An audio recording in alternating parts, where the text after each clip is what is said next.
ప్రత్యేకమైన కార్యక్రమాన్ని ఉద్దేశించి సమావేశమయ్యాం. మీకందరికీ ఈ సంవత్సరంలో చాలా సందర్భాల్లో నైతికంగా ఎలా ఉండాలి, మన యొక్క ప్రవర్తన ఎలా ఉండాలి, భావి జీవితం ఎలా తీర్చిదిద్దుకోవాలనేది ఆడపిల్లలకి అలాగే క్లాసుల్లో మగపిల్లలకి కూడా వీడియోలు వేసి వాటి యొక్క అనర్థాల గురించి కూడా చెప్పడం జరిగింది. అయినప్పటికీ కూడా మరి మనకి ఒక ప్రముఖమైన వ్యక్తుల ద్వారా కూడా చెప్పిస్తే బాగుంటుందనే ఒక ఆలోచనతోటి ఈరోజు ఈ కార్యక్రమం ఏర్పాటు చేయడం జరిగింది. ఈ యొక్క కార్యక్రమం ఏర్పాటులో సహకరించిన ప్రముఖులు సిద్ధాంతం వాస్తవ్యులు శ్రీ చింతాకుల గోపాలకృష్ణ గారికి హృదయపూర్వక ధన్యవాదాలు తెలియజేసుకుంటున్నాం.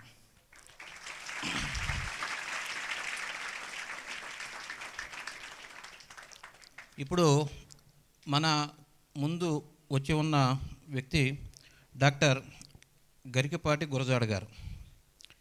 వీరి తండ్రి గారి పేరు మీరు విని ఉంటారు. డాక్టర్ గరికపాటి నరసింహారావు గారని, వారు పద్మశ్రీ అవార్డు పురస్కార గ్రహీత. వారి యొక్క తనయుడు ఈయన.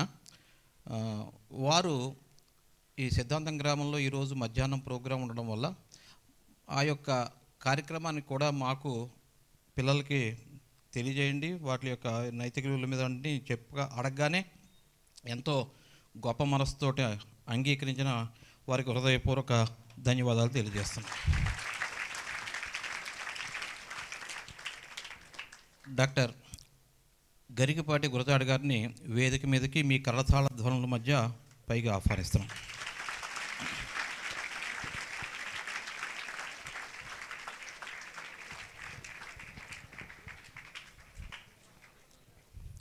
శ్రీ పి సత్యశ్రీనివాస్ గారిని వారిని పుష్పమాలాంకలు చేయవలసిందిగా కోరుతున్నాం.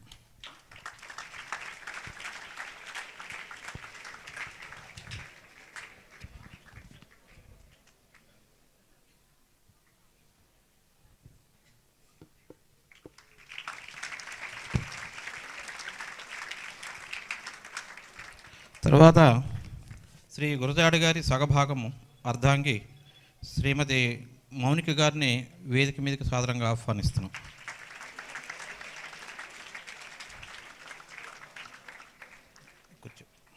కూర్చోబెట్టుకుంటాం. అలా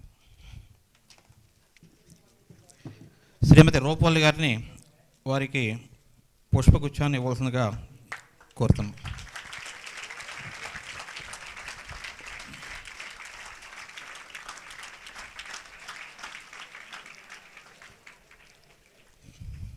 విద్యార్థులారా,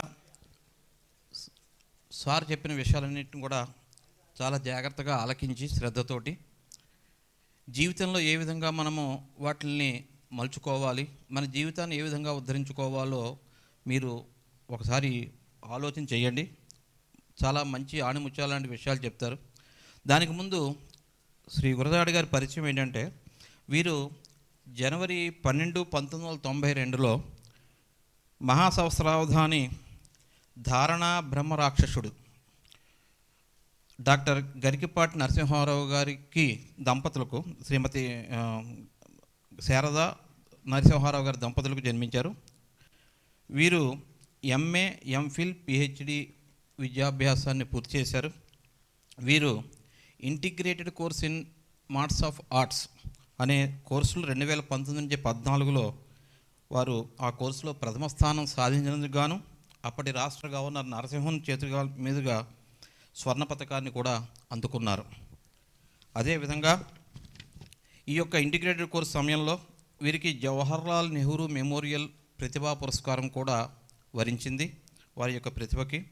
అదేవిధంగా హైదరాబాద్ కేంద్రీయ విశ్వవిద్యాలయంలో ఈ ఎంఏ తెలుగు సెమిస్టర్ పరీక్షలో ప్రథమ స్థానం పొందారు.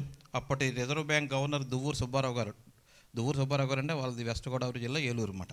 వారి చేతుల మీదుగా కూడా ప్రతిభా పురస్కారాన్ని 2009లో అందుకున్నారు. ఆ యొక్క అదేవిధంగా మనకి తెలుగుకి సంబంధించిన ప్రవేశ పరీక్షలో ద్వితీయ స్థానం సంపాదించినందుకు గాను అప్పటి రాష్ట్రపతి అబ్దుల్ కలాం గారి చేతుల మీదుగా కూడా ప్రతిభా పురస్కారాన్ని అందుకున్నారండి.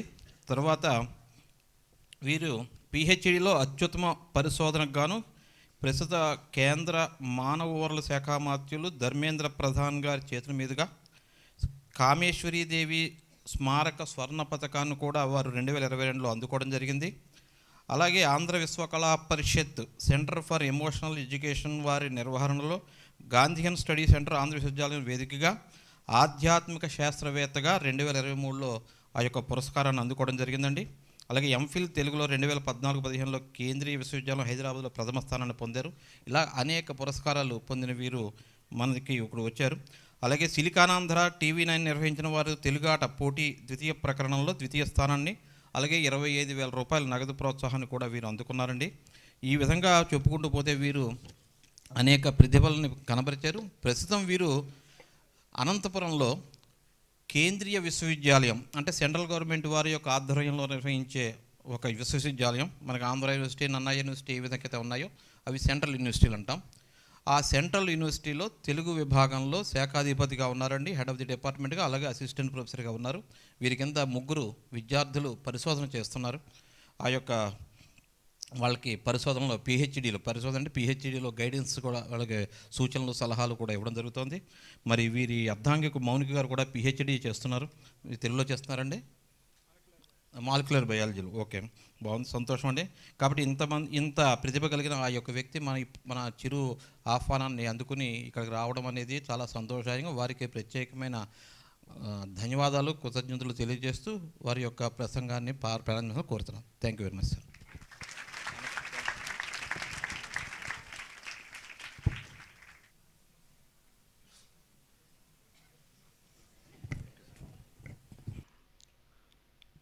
మాతృదేవో భవ, పితృదేవో భవ, ఆచార్యదేవో భవ.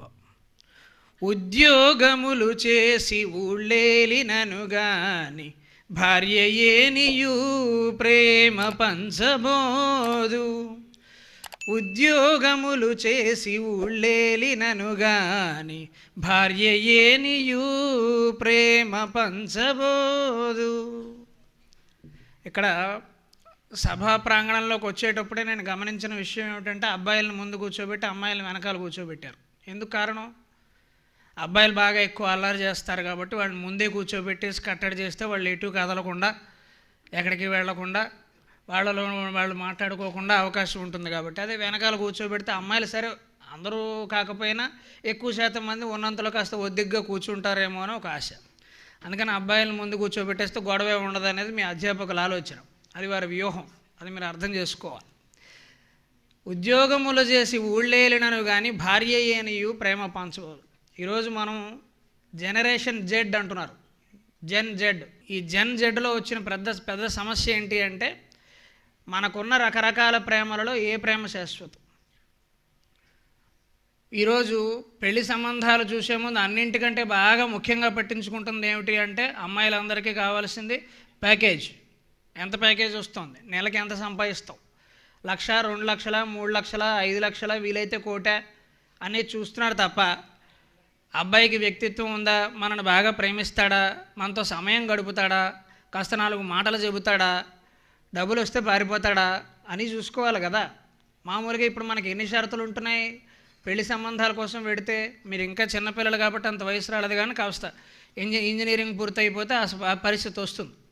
అప్పుడు ఇదే గొడవ.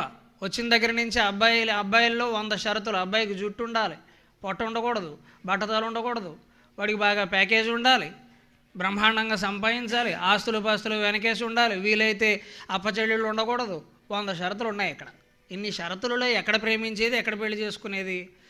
పోనీ అదేమైనా అర్థమవుతుందా? సగం వాళ్ళు మాట్లాడే భాష మనకు అర్థమైనది అవ్వదు. HMM అని ఒక మెసేజ్ ఉంటుంది అంటారు. అంటే ఏమిటో, దాని తర్వాత మాట్లాడాలో మాట్లాడకూడదో, రిప్లై ఇవ్వాలో ఇవ్వకూడదో, ఏమిటో ఆ భాష అంటారు. అంటే ఇప్పుడు ఏం తర్వాత మాట్లాడమనా వద్దనా, ఇంకేమన్నా అడగమనా వద్దనా, కాస్త స్పష్టంగా చెబితే దాని ప్రకారం నడుచుకుంటాం కదా. అది లేదు. ఏం చెబుతారో అర్థం కాదు. ఇంకొంచెం పొగడమంటారా, ఇంకొంచెం పొగడొద్దంటారా, పొగిడింది ఎక్కువైందంటారా, ఏదో ఒకటి చెప్పాలి కదా. ఏం చెప్పకపోతే ఎలా తెలుస్తుంది? మనకు అర్థం కాదు, మెసేజ్ పెట్టాలో లేదో తెలియదు. 100 షరతులు ఇక్కడ. ఇన్ని షరతుల మధ్యలో ప్రేమ వికసించే అవకాశం ఉందా? నేనేమి మరీ పెద్దవాడిని కాదు, మరీ చిన్నవాడిని కాదు. పరిచయం చేసేటప్పుడు MA, MPhil, PhD తెలుగులో చేశానని చెబుతున్నారు. నేను కూడా MPC చదివిన వాడినే. MPC, AIEEE ఏఐట్రిపుల్ అబ్రివేషన్ నాకు తెలియదు కానీ బలవంతంగా చేర్పించేశారు నన్ను కూడా. అంటే ఎక్కడ పొరపాటున మనకి మంచి మార్కులు రావో, ఇంజనీరింగ్ చేయకపోతే ఏమైపోతామో, అంటే మన తల్లిదండ్రులది కానీ ఈరోజు ఆధునిక తరాంది కానీ వస్తున్న ప్రధానమైన సమస్య ఏంటి అంటే, గొర్రెల మందలాగా ఒకళ్ళు ఎటువైపు పెడితే మనం అటువైపు వెళ్ళిపోతున్నాం.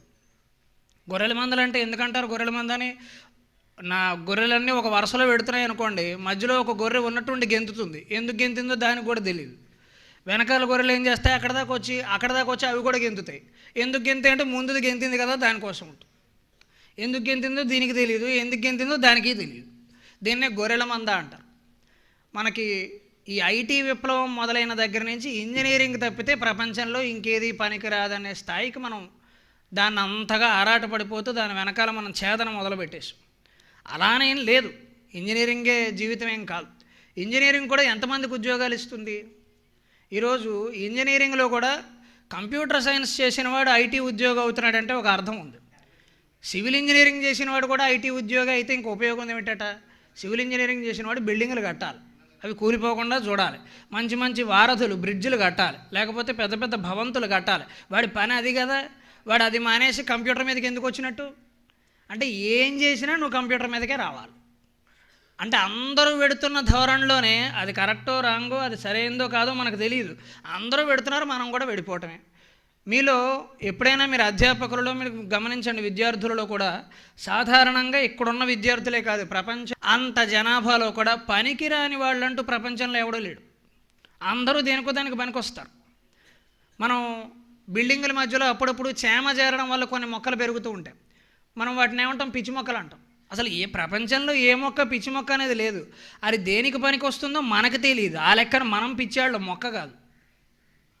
మొక్క మంచిదే, కాకపోతే ఆ మొక్క దేనికి పనికి వస్తుందో నీకు తెలియదు కాబట్టి నువ్వు దాన్ని పిచ్చి మొక్క అంటున్నావు. నిజానికి మనం పిచ్చివాళ్ళం. పనికిరాని మొక్క అంటూ ప్రపంచంలో ఎక్కడా లేదు.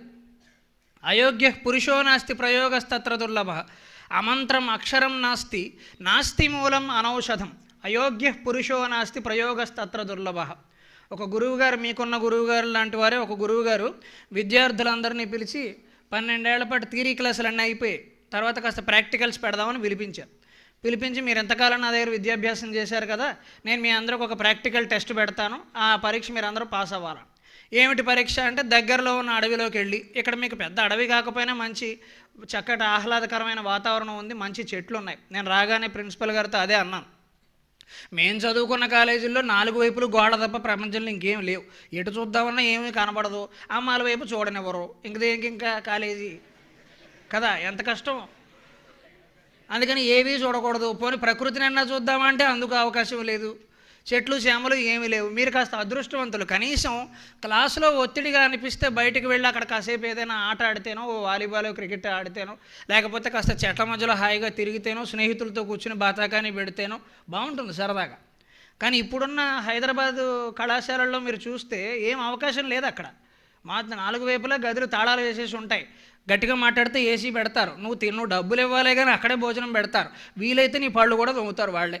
డబ్బులు ఇచ్చే ఓపిక ఉండాలే కానీ ఆ సమస్తమైన పనులు వాళ్ళే చేస్తారు. మనం చివరికి 2 ఏళ్ల పాటు కాలేజీలో కూర్చుని బయటికి ర్యాంకులు కక్కుతూ ఉండాలి. మనం 2వ ర్యాంకు 3వ ర్యాంకు కక్కుతుండాలి బయటికి. ఇందులో ఎంత విద్య లోపలికి వెళ్ళింది? నిజంగా 2 ఏళ్ళు మనం చదివింది మనకు కొంతైనా బుర్రకెక్కిందా? అది మనం ఆలోచించలా, ఏదో చదివేసాం అంతే. అందుకని గురువుగారు వీళ్ళందరినీ పిలిచి ప్రాక్టికల్కి మీ అందరికీ పరీక్ష పెడుతున్నాను, బయటకు వెళ్ళి పనికిరాని మొక్క ఏదైనా ఉంటే తీసుకురండి, పనికిరాని ఆకులు ఏమైనా ఉంటే తీసుకురండి. అందరు విద్యార్థులు సరదాగా ఆకులు ఏమైనా దొరుకుతాయో తీసుకుపెడదామని బయలుదేరిపారు. అందరూ చక్కగా, మీకు ఇప్పుడు యూనిఫామ్ ఉంది కాబట్టి గొడవ లేదు, కానీ తరతమ భేదాలు మీకు లేవు. యూనిఫామ్ ఉండడం అనేది చాలా మంచి విషయం. ఎందుకంటే కొంతమంది పేదవాళ్ళు ఉండొచ్చు, కొంతమంది ధనికులు ఉండొచ్చు. స్కూలుకి కానీ, పాఠశాలకి కానీ, కళాశాలకి కానీ మనం ఒకే రకమైన వస్త్రధారణలో వస్తే ఉండే ప్రయోజనం ఏంటంటే ఈ భేదాలు రావు. లేకపోతే డబ్బున్నవాడు కాస్త పొగరు కూడా చూపిస్తూ ఉంటాడు, లేనివాడు కాస్త బాధపడుతూ ఉంటాడు. అందరం ఒకటే రకమైన వేషధారణలో ఉంటే ఈ భేదాలు పెద్దగా కనిపించవు. యూనిఫామ్లో ఉన్న ప్రధానమైన ఉద్దేశం అది. అందుకని ఈ గురువుగారు అందరినీ పిలిచి వెళ్ళమంటే అందరూ సరే బయలుదేరారు. అందరూ యూనిఫామ్లో వెళ్ళారు. ఒకళ్ళు కాస్త నాలాగా పెద్ద జోబ్బా వేసుకున్నాడు, దీనికి పెద్ద పెద్ద జోబులు ఉంటాయి కదా, అందుకని కాస్త ఎక్కువ ఆకులు వేసుకురావచ్చు అని చెప్పి ఒకడు అది వేసుకుని బయలుదేరాడు. ఇంకోటి 2 పెద్ద పెద్ద సంచులు తీసుకున్నాడు, పనికిరాని ఆకులను వేసుకొచ్చేద్దాం అంటే గురువుగారు చూసి, ఏమిట్రా 2 సంచులు వేసుకు బయలుదేరావు అన్నాడు. పనికిరాని ఆకులను వేసుకొచ్చేస్తానండి అన్నాడు. తీసుకురా, అవి పనికిరానివో నువ్వు పనికి మాలినవాడివో నేను తెలుస్తాను కదా వచ్చాక. 2 సంచుల నిండా పట్టుకెళ్ళి ఇంకోటి ఒక ఆటో మాట్లాడుకున్నాడు, ఆటో నిండా పనికిరాని ఆకులన్నీ వేసుకొద్దామని. ఇంకొకడు బాగా డబ్బు ఉన్నవాడు వాడు ఏం చేశాడు, లారీ మాట్లాడాడు, ఒక పెద్ద ట్రక్ ఒకటి మాట్లాడాడు, నువ్వు నా వెనకాలరా, నేను ఆకులు విసురుతూ ఉంటాను, నువ్వు ఏరటం నీ పని అన్నాడు, నేను చూపిస్తుంటాను, నువ్వు కోసి లోపల వేసుకోవాలి అంతే అన్నాడు. వాడు జమీందారు బిడ్డ, అందుకని కోయడు కదా ఆకులు, పాపం చేతులు చాలా లేతగా ఉంటాయి, అందుకని లారీ మాట్లాడాడు. వీళ్ళందరూ చక్కగా ఆకులన్నీ వేసుకొద్దామని చెప్పి బయలుదేరారు.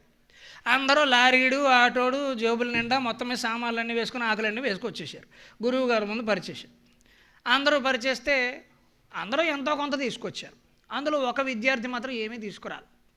వాడిని గురువుగారు పిలిచి, ఏమిటి అందరూ ఎన్నో కొన్ని తీసుకొచ్చారు కదా, ఇది పనికిరానిదని ఇది పనికిరానిదని చెబుతున్నారు కదా, ఇవన్నీ పిచ్చి మొక్కలని చెబుతున్నారు కదా, నువ్వెందుకు తీసుకురాలేదన్నారు. అంటే నేను మీరు చెప్పిన పాఠం బాగా విన్నాను గురువుగారు, కేవలం బట్టి పట్టేసి ఎగ్జామ్లో కక్కేయలేదు పేపర్ మీద, మీరు చెప్పింది నేను అర్థం చేసుకున్నాను.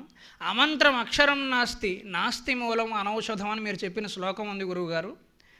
ఏ అక్షరము కూడా పనికిరానిది, ఒక అక్షరం గొప్పది ఒక అక్షరం తక్కువది లేదు. తెలుగులో ఉన్న అన్ని అక్షరాలు గొప్పవే, సంస్కృతంలో ఉన్న అన్ని అక్షరాలు గొప్పవే. మనం ఏ భాష నేర్చుకున్నా అన్ని అక్షరాలకి సమానమైన విలువే ఉంది. జీరో అంటే దాని వాల్యూ లేదంటావా? జీరో లేకపోతే మ్యాథమెటిక్సే లేదు. జీరో నుంచే 1, 2, 3 అన్నీ పుట్టాయి. జీరో లేకపోతే ఏమీ లేదు. జీరో ఏమీ లేదు, శూన్యం అని పాశ్చాత్యులు అన్నారు. జీరో అంటే శూన్యం కాదు, పూర్ణం అని చెప్పి భారతీయులు అన్నారు. ఏమీ లేని దాని నుంచి ఏది వచ్చే అవకాశం లేదు, అన్నీ ఉన్న దాంట్లోంచి ఏదో ఒకటి వస్తుంది. కాబట్టి సున్నా అనేది, నువ్వు సున్నా అనేది సున్నాగా చూస్తే శూన్యం అనుకుంటే శూన్యం, లేదు పూర్ణం అనుకుంటే పూర్ణం. సూర్యుడు గుండ్రంగానే ఉన్నాడు, శూన్యం అంటావా? చంద్రుడు గుండ్రంగానే ఉన్నాడు, శూన్యం అంటావా? అది పూర్ణమే కదా. అందుకని అలాంటి అవకాశం ఏమీ లేదయ్యా అన్న. అంటే ఏది పనికిరాని మొక్క అనేది ప్రపంచంలో లేదని మీరు చెప్పారు గురువుగారు. అందుకని నాకు ఒక్క ఆకు కూడా పనికిమాలేందుకు దొరకలేదు, అన్నీ దేనికోదానికి పనికొస్తాయి. అలాగే విద్యార్థులు కూడా దేనికోదానికి తప్పనిసరిగా పనికొస్తారు. కాకపోతే ఇప్పుడు మీరున్న ఈ వయస్సులో అది తెలుసుకోవటం కష్టం. ఒక అధ్యయనం ప్రకారం మనిషి తాను ఎందుకు పనికొస్తాడో తెలుసుకోవడానికి 40 ఏళ్ళు పడుతుందట. 40 ఏళ్ళు. అప్పటిదాకా మనం చేసేదంతా ఎక్స్పెరిమెంటే, ప్రయోగం. వ్యాపారంలో డబ్బులు పెడతాం, ఆ ఉద్యోగం చేస్తాం, ఈ ఉద్యోగం చేస్తాం, అదంటాం ఇదంటాం, ఓ 2-3 ఎకరాలు ఆర్పేస్తాం. అంతా అయిపోయాక కానీ మనకు తెలిసిలేదు. 40 ఏళ్ళకి కానీ ప్రాక్టికల్గా మనిషికి ఇంకా అర్థం కాదు. నాకు ఇంకా 33, దేనికి పనికొస్తానో ఇంకా నాకు స్పష్టత లేదు. ఏదో ఉద్యోగం వచ్చింది చేస్తున్నా, మాట్లాడమన్నారు మాట్లాడుతున్నా, పనికొస్తానో లేదో ఇంకా పూర్తిగా తెలియదు. 40కి తెలుస్తుంది మనం పనికొస్తామా లేదా. అప్పటిదాకా ప్రయోగాలు చేస్తూ ఉండడమే. ఆ ప్రయోగాలలో ఎప్పుడూ కూడా ఎంతో కొంత మీరు అల్లరి చేయటం సహజం, అది వదిలేయాల్సిన అవసరం ఏం లేదు, అల్లరి చెయ్యాలి. మనం నలుగురు మాట్లాడుతున్నప్పుడు, వేదికలలో గురువుగారు పాఠం చెబుతున్నప్పుడు సరదాగా మనం వెనక బెంచీల్లో కూర్చుని అల్లరి చేయటం అనేది పెద్ద విచిత్రం ఏం కాదు. చిన్నపాటి అల్లరి పెద్ద విషయం కాదు. కానీ ఆ అల్లరే జీవితం కాకుండా జాగ్రత్త పడాలి. ఒక్కోసారి ఏమవుతుందంటే మనం అల్లరి చేస్తూనే ఉంటాం. మన బ్యాచ్లో ఉన్న వాళ్ళందరూ పాస్ అయ్యి ముందుకెళ్ళిపోతారు, మనం జూనియర్లతో కూర్చుంటాం, ఇంకా అల్లరి చేస్తూ ఉంటాం, ఆ బ్యాచ్ వాళ్ళు కూడా వెళ్ళిపోతారు. తర్వాత ఇంకొకడు వస్తాడు, ఇంకా అల్లరి చేస్తూ ఉంటాం, వాళ్ళు కూడా వెళ్ళిపోతారు. 3-4 బ్యాచ్లు వెళ్ళాక మనకు అనిపిస్తుంది. ఎందుకు అనిపిస్తుంది? మొదటి బ్యాచ్లో మన బెస్ట్ ఫ్రెండ్స్, ప్రాణ స్నేహితులు 3 ఉన్నారు. వాళ్ళు 3 పాస్ అయిపోయి వెళ్ళిపోయారు. వాడు కూడా నీతో పాటు అల్లరే చేశాడు, కానీ వాడు పాస్ అయిపోయి వెళ్ళిపోయాడు. నువ్వు అల్లరి చేస్తే ఇక్కడే కూర్చున్నావు. ఇప్పుడు రెండింటికి తేడా ఏంటి? ఇద్దరూ అల్లరి చేశారు, ఇద్దరిని మాస్టర్ తిట్టారు, ఇద్దరికి పనిష్మెంటు శిక్షలు ఇచ్చారు, ఇద్దరిని మోకాళ్ళు అన్నారు, గుంజీళ్ళు అన్నారు, ఇద్దరు కలిసే క్రికెట్ ఆడారు, ఇద్దరు కలిసే తిన్నారు, ఇద్దరు కలిసే ఫాస్ట్ ఫుడ్ తిన్నారు, ఇద్దరు కలిపే అన్నల్లరి పనులు చేశారు. కానీ వాడు పాస్ అయ్యాడు, నువ్వు పాస్ అవ్వలేదు. వాడు ముందుకు వెళ్ళిపోయాడు జీవితంలో, మనం వెనకాలే ఉండిపోయాం. ఇది ఒక్కొక్కసారి చాలా ఆలస్యంగా తెలుస్తుంది మనకు. నేను ఎంపీసీ చదివే రోజుల్లో నాకు మ్యాథ్స్, ఫిజిక్స్, కెమిస్ట్రీ 3 ఆసక్తి లేవు. ఇప్పటికైనా కూడా మ్యాథ్స్లో నాకు 1 ఏలో 75కి 75 ఎలా వచ్చిందో దేవుడికే తెలియాలి, నాకైతే తెలియదు. అలాగని నేను చూసి రాయలేదు, పట్టేశాను, మొహమాటలు లేకుండా చెబుతున్నాను. నాకు మ్యాథ్స్ ఇష్టం లేదు, ఫిజిక్స్ ఇష్టం లేదు, కెమిస్ట్రీ ఇష్టం లేదు. కానీ మార్కులు రాకపోతే నాన్నగారు తిడతారేమో, నాన్నగారు పండితులు, పండితపుత్ర పరమసుంఠ అంటారేమో అనే భయంతో ఆయన పరువు తీయకూడదని చాలా కష్టపడిపోయి తీరములన్నీ గుడ్డి కంటస్తాం. ఇక మామూలుగా కాదు, ఇప్పటికైనా 3-4 తీరములు అప్పచెప్పేస్తాను. LHS = RHS కూడా చేసేస్తాను, ఏం గొడవ లేదు. ఎందుకయిందో నాకు తెలియదు. ఇది దేనికి పనికి వస్తుంది ఇప్పుడు ఈ మ్యాథ్స్ చాలా గొప్ప విద్య, కానీ నేను దానికి తగిన వాడిని కాదు.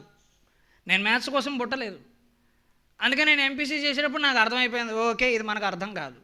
మనకు అర్థం కానప్పుడు దీని గురించి అనవసరంగా ఆవేశపడదు. అందుకని 2 ఏళ్ల పాటు అతి కష్టం మీద ఎంపీసీ 2 ఏళ్ళు పూర్తి చేశాక AIEEE పరీక్షకు విశాఖపట్నం వెళ్లాల్సి వచ్చింది. విశాఖపట్నం అయితే వెళ్ళాను కానీ పరీక్షా కేంద్రానికి వెళ్ళా, బీచ్లో కూర్చున్నాం.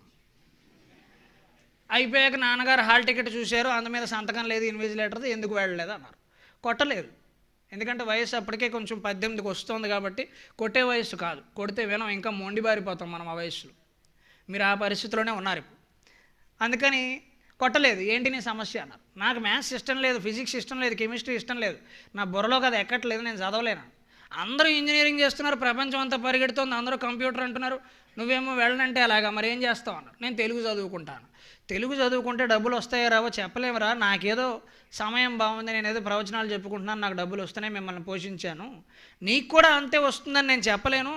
నాకు చేతికి బంగారు కంకణం వేశారు కదా, నీకు కూడా వేస్తారని చెప్పలేము. నాన్నగారిని చూసి నువ్వు మార్కెట్లోకి దిగకూడదు, నాకేదో నడిచింది, నీకు నడుస్తుందో లేదో నేను చెప్పలేను. తెలుగు చదివినా నీకు డబ్బులు రాకపోయినా పర్వాలేదు, చదువుకుంటా అంటే చెప్పు, చదివిస్తా అన్నారు. నాకు డబ్బులు ప్రధానం కాదు, నాకు అర్థం కావటం ప్రధానం అని నేను చెప్పాను. నాకు డబ్బులు అవసరం లేదు, ఎంత ఉంటే అంతే వస్తుంది, 20,000 వస్తుంది కదా, అంతే సరిపెట్టుకుంటాను, అంతలోనే సంతోషంగా ఉంటాను, నాకు అంతకు మించి అవసరం లేదు. ఈ అర్థం కాని మ్యాథ్స్తో జుట్టు పీకేసుకుని ఉన్న జుట్టు కాస్త ఊడిపోయి బట్టతల వచ్చి ఏ అమ్మాయి పెళ్లి చేసుకోక ఎందుకు వచ్చింది తిప్పలు ఇవన్నీ. మ్యాథ్స్ కాకపోతే ఇంకొకటి, తెలుగు కాకపోతే హిందీ చేసుకునేవాడు దొరకద్దు, ఎంత కష్టం. చాలా షరతులు ఎన్నున్నాయి ఈవేళ, కష్టం కదా. అందుకని చేసుకోపోయే బోర్డు మ్యాథ్స్ నాకు వద్దు, నేను తెలుగే చదువుకుంటాను అన్నాను. నేను యూనివర్సిటీలో సీటు తెచ్చుకున్నాను. ఆశ్చర్యకరంగా నేను అనుకున్న దానికంటే బాగా చదవగలిగాను. IMA పూర్తయింది, డిగ్రీ PG తెలుగులోనే చేశాను, MPhil తెలుగులోనే చేశాను, PhD తెలుగులోనే చేశాను, బంగారు పథకం అందుకున్నాను. తర్వాత వెంటనే 2 ఏళ్ల పాటు అమెరికాలో ఉద్యోగం చేశాను, ఆన్లైన్లో చేశాను, అక్కడికి వెళ్లకుండా ఆన్లైన్లో ఉద్యోగం చేశాను. తర్వాత భగవంతుడి దయ వల్ల ప్రభుత్వ ఉద్యోగం వచ్చింది. నాతో పాటు AEEE చదివిన వాళ్ళు 600 మంది విద్యార్థులు ఉన్నారు. 600 మంది విద్యార్థులలో 599 మంది ఇంజనీరింగ్ మార్గంలోనే ఎటో వెళ్ళారు. అందులో చాలామంది జీవితంలో విజయం సాధించి ఉండొచ్చు, కొంతమంది సాధించి ఉండకపోవచ్చు, కొంతమంది ఇంకొంచెం ప్రయత్నంలో ఉండొచ్చు, నాకు తెలియదు. కానీ ఒకే ఒక్కడ దారి నుంచి పక్కకు వచ్చాడు. గొర్రెల మందలోకి వెళ్ళొద్దు అనుకున్నాడు. వాడి జీవితం బాగుంది, చాలా సంతోషంగా ఉన్నాడు, హాయిగా ఉన్నాడు. తెలుగు మీద మీరు మాట్లాడమంటే మాట్లాడుతున్నాడు. ఇక్కడ కూర్చున్న వాళ్ళలో ఎంతమంది MA తెలుగు చేస్తారో నాకు తెలియదు. కానీ ఒక MA తెలుగు PhD తెలుగు చేసిన వాడిని కూర్చోబెట్టి MPC, BIPC, HEC, CEC అన్ని గ్రూపుల విద్యార్థులు కూర్చున్నారు, అధ్యాపకులు కూర్చున్నారు. మరి నేను నేర్చుకున్న తెలుగు నాకు మార్గాన్ని చూపించిందా లేదా? నాకు మార్గాన్ని చూపించింది కదా. ఈరోజు ఇంతమంది కూర్చుని వింటున్నారు కదా నేను ప్రసంగం చెబుతుంటే. అంటే ఇక్కడ సమస్య తెలుగా, మ్యాథ్సా, ఫిజిక్సా, కెమిస్ట్రీయా కాదండి, మనకి ఇష్టమా కాదా, మనకు అర్థమవుతుందా లేదా, అది మనం వేసుకోవలసిన ప్రశ్న. మీరు చదివే చదువు మీకు ఇష్టం ఉందా లేదా, మనసు మీద చేయి వేసుకొని ఆలోచించండి. ఇంటర్మీడియట్ దాకా మీరు నిర్ణయాలు తీసుకోలేరు. ఎందుకంటే చిన్నప్పుడు అడిగితే డాక్టర్ అవుతాను, ఇంకొంచెం పెద్దయ్యాక అడిగితే యాక్టర్ అవుతాను, ఏదో చెబుతాం మనం.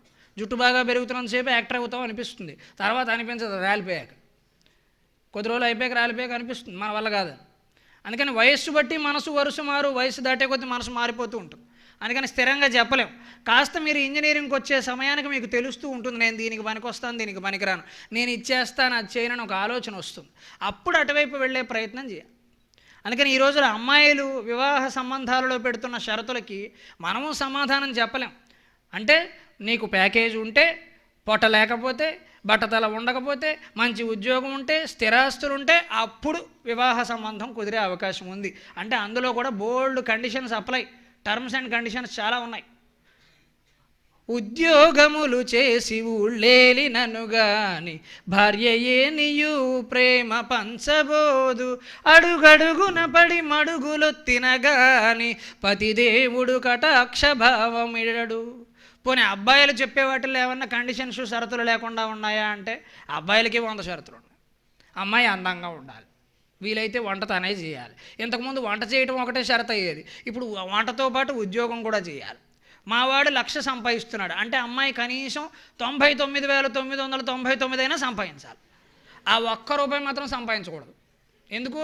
సమానం అయిపోతారు కదా. అబ్బాయిల స్వార్థం. 99,999 వరకు పర్వాలా, మనకంటే ₹1 తక్కువ అనొచ్చు మనం, నా జీతం ఎక్కువ అనొచ్చు కదా.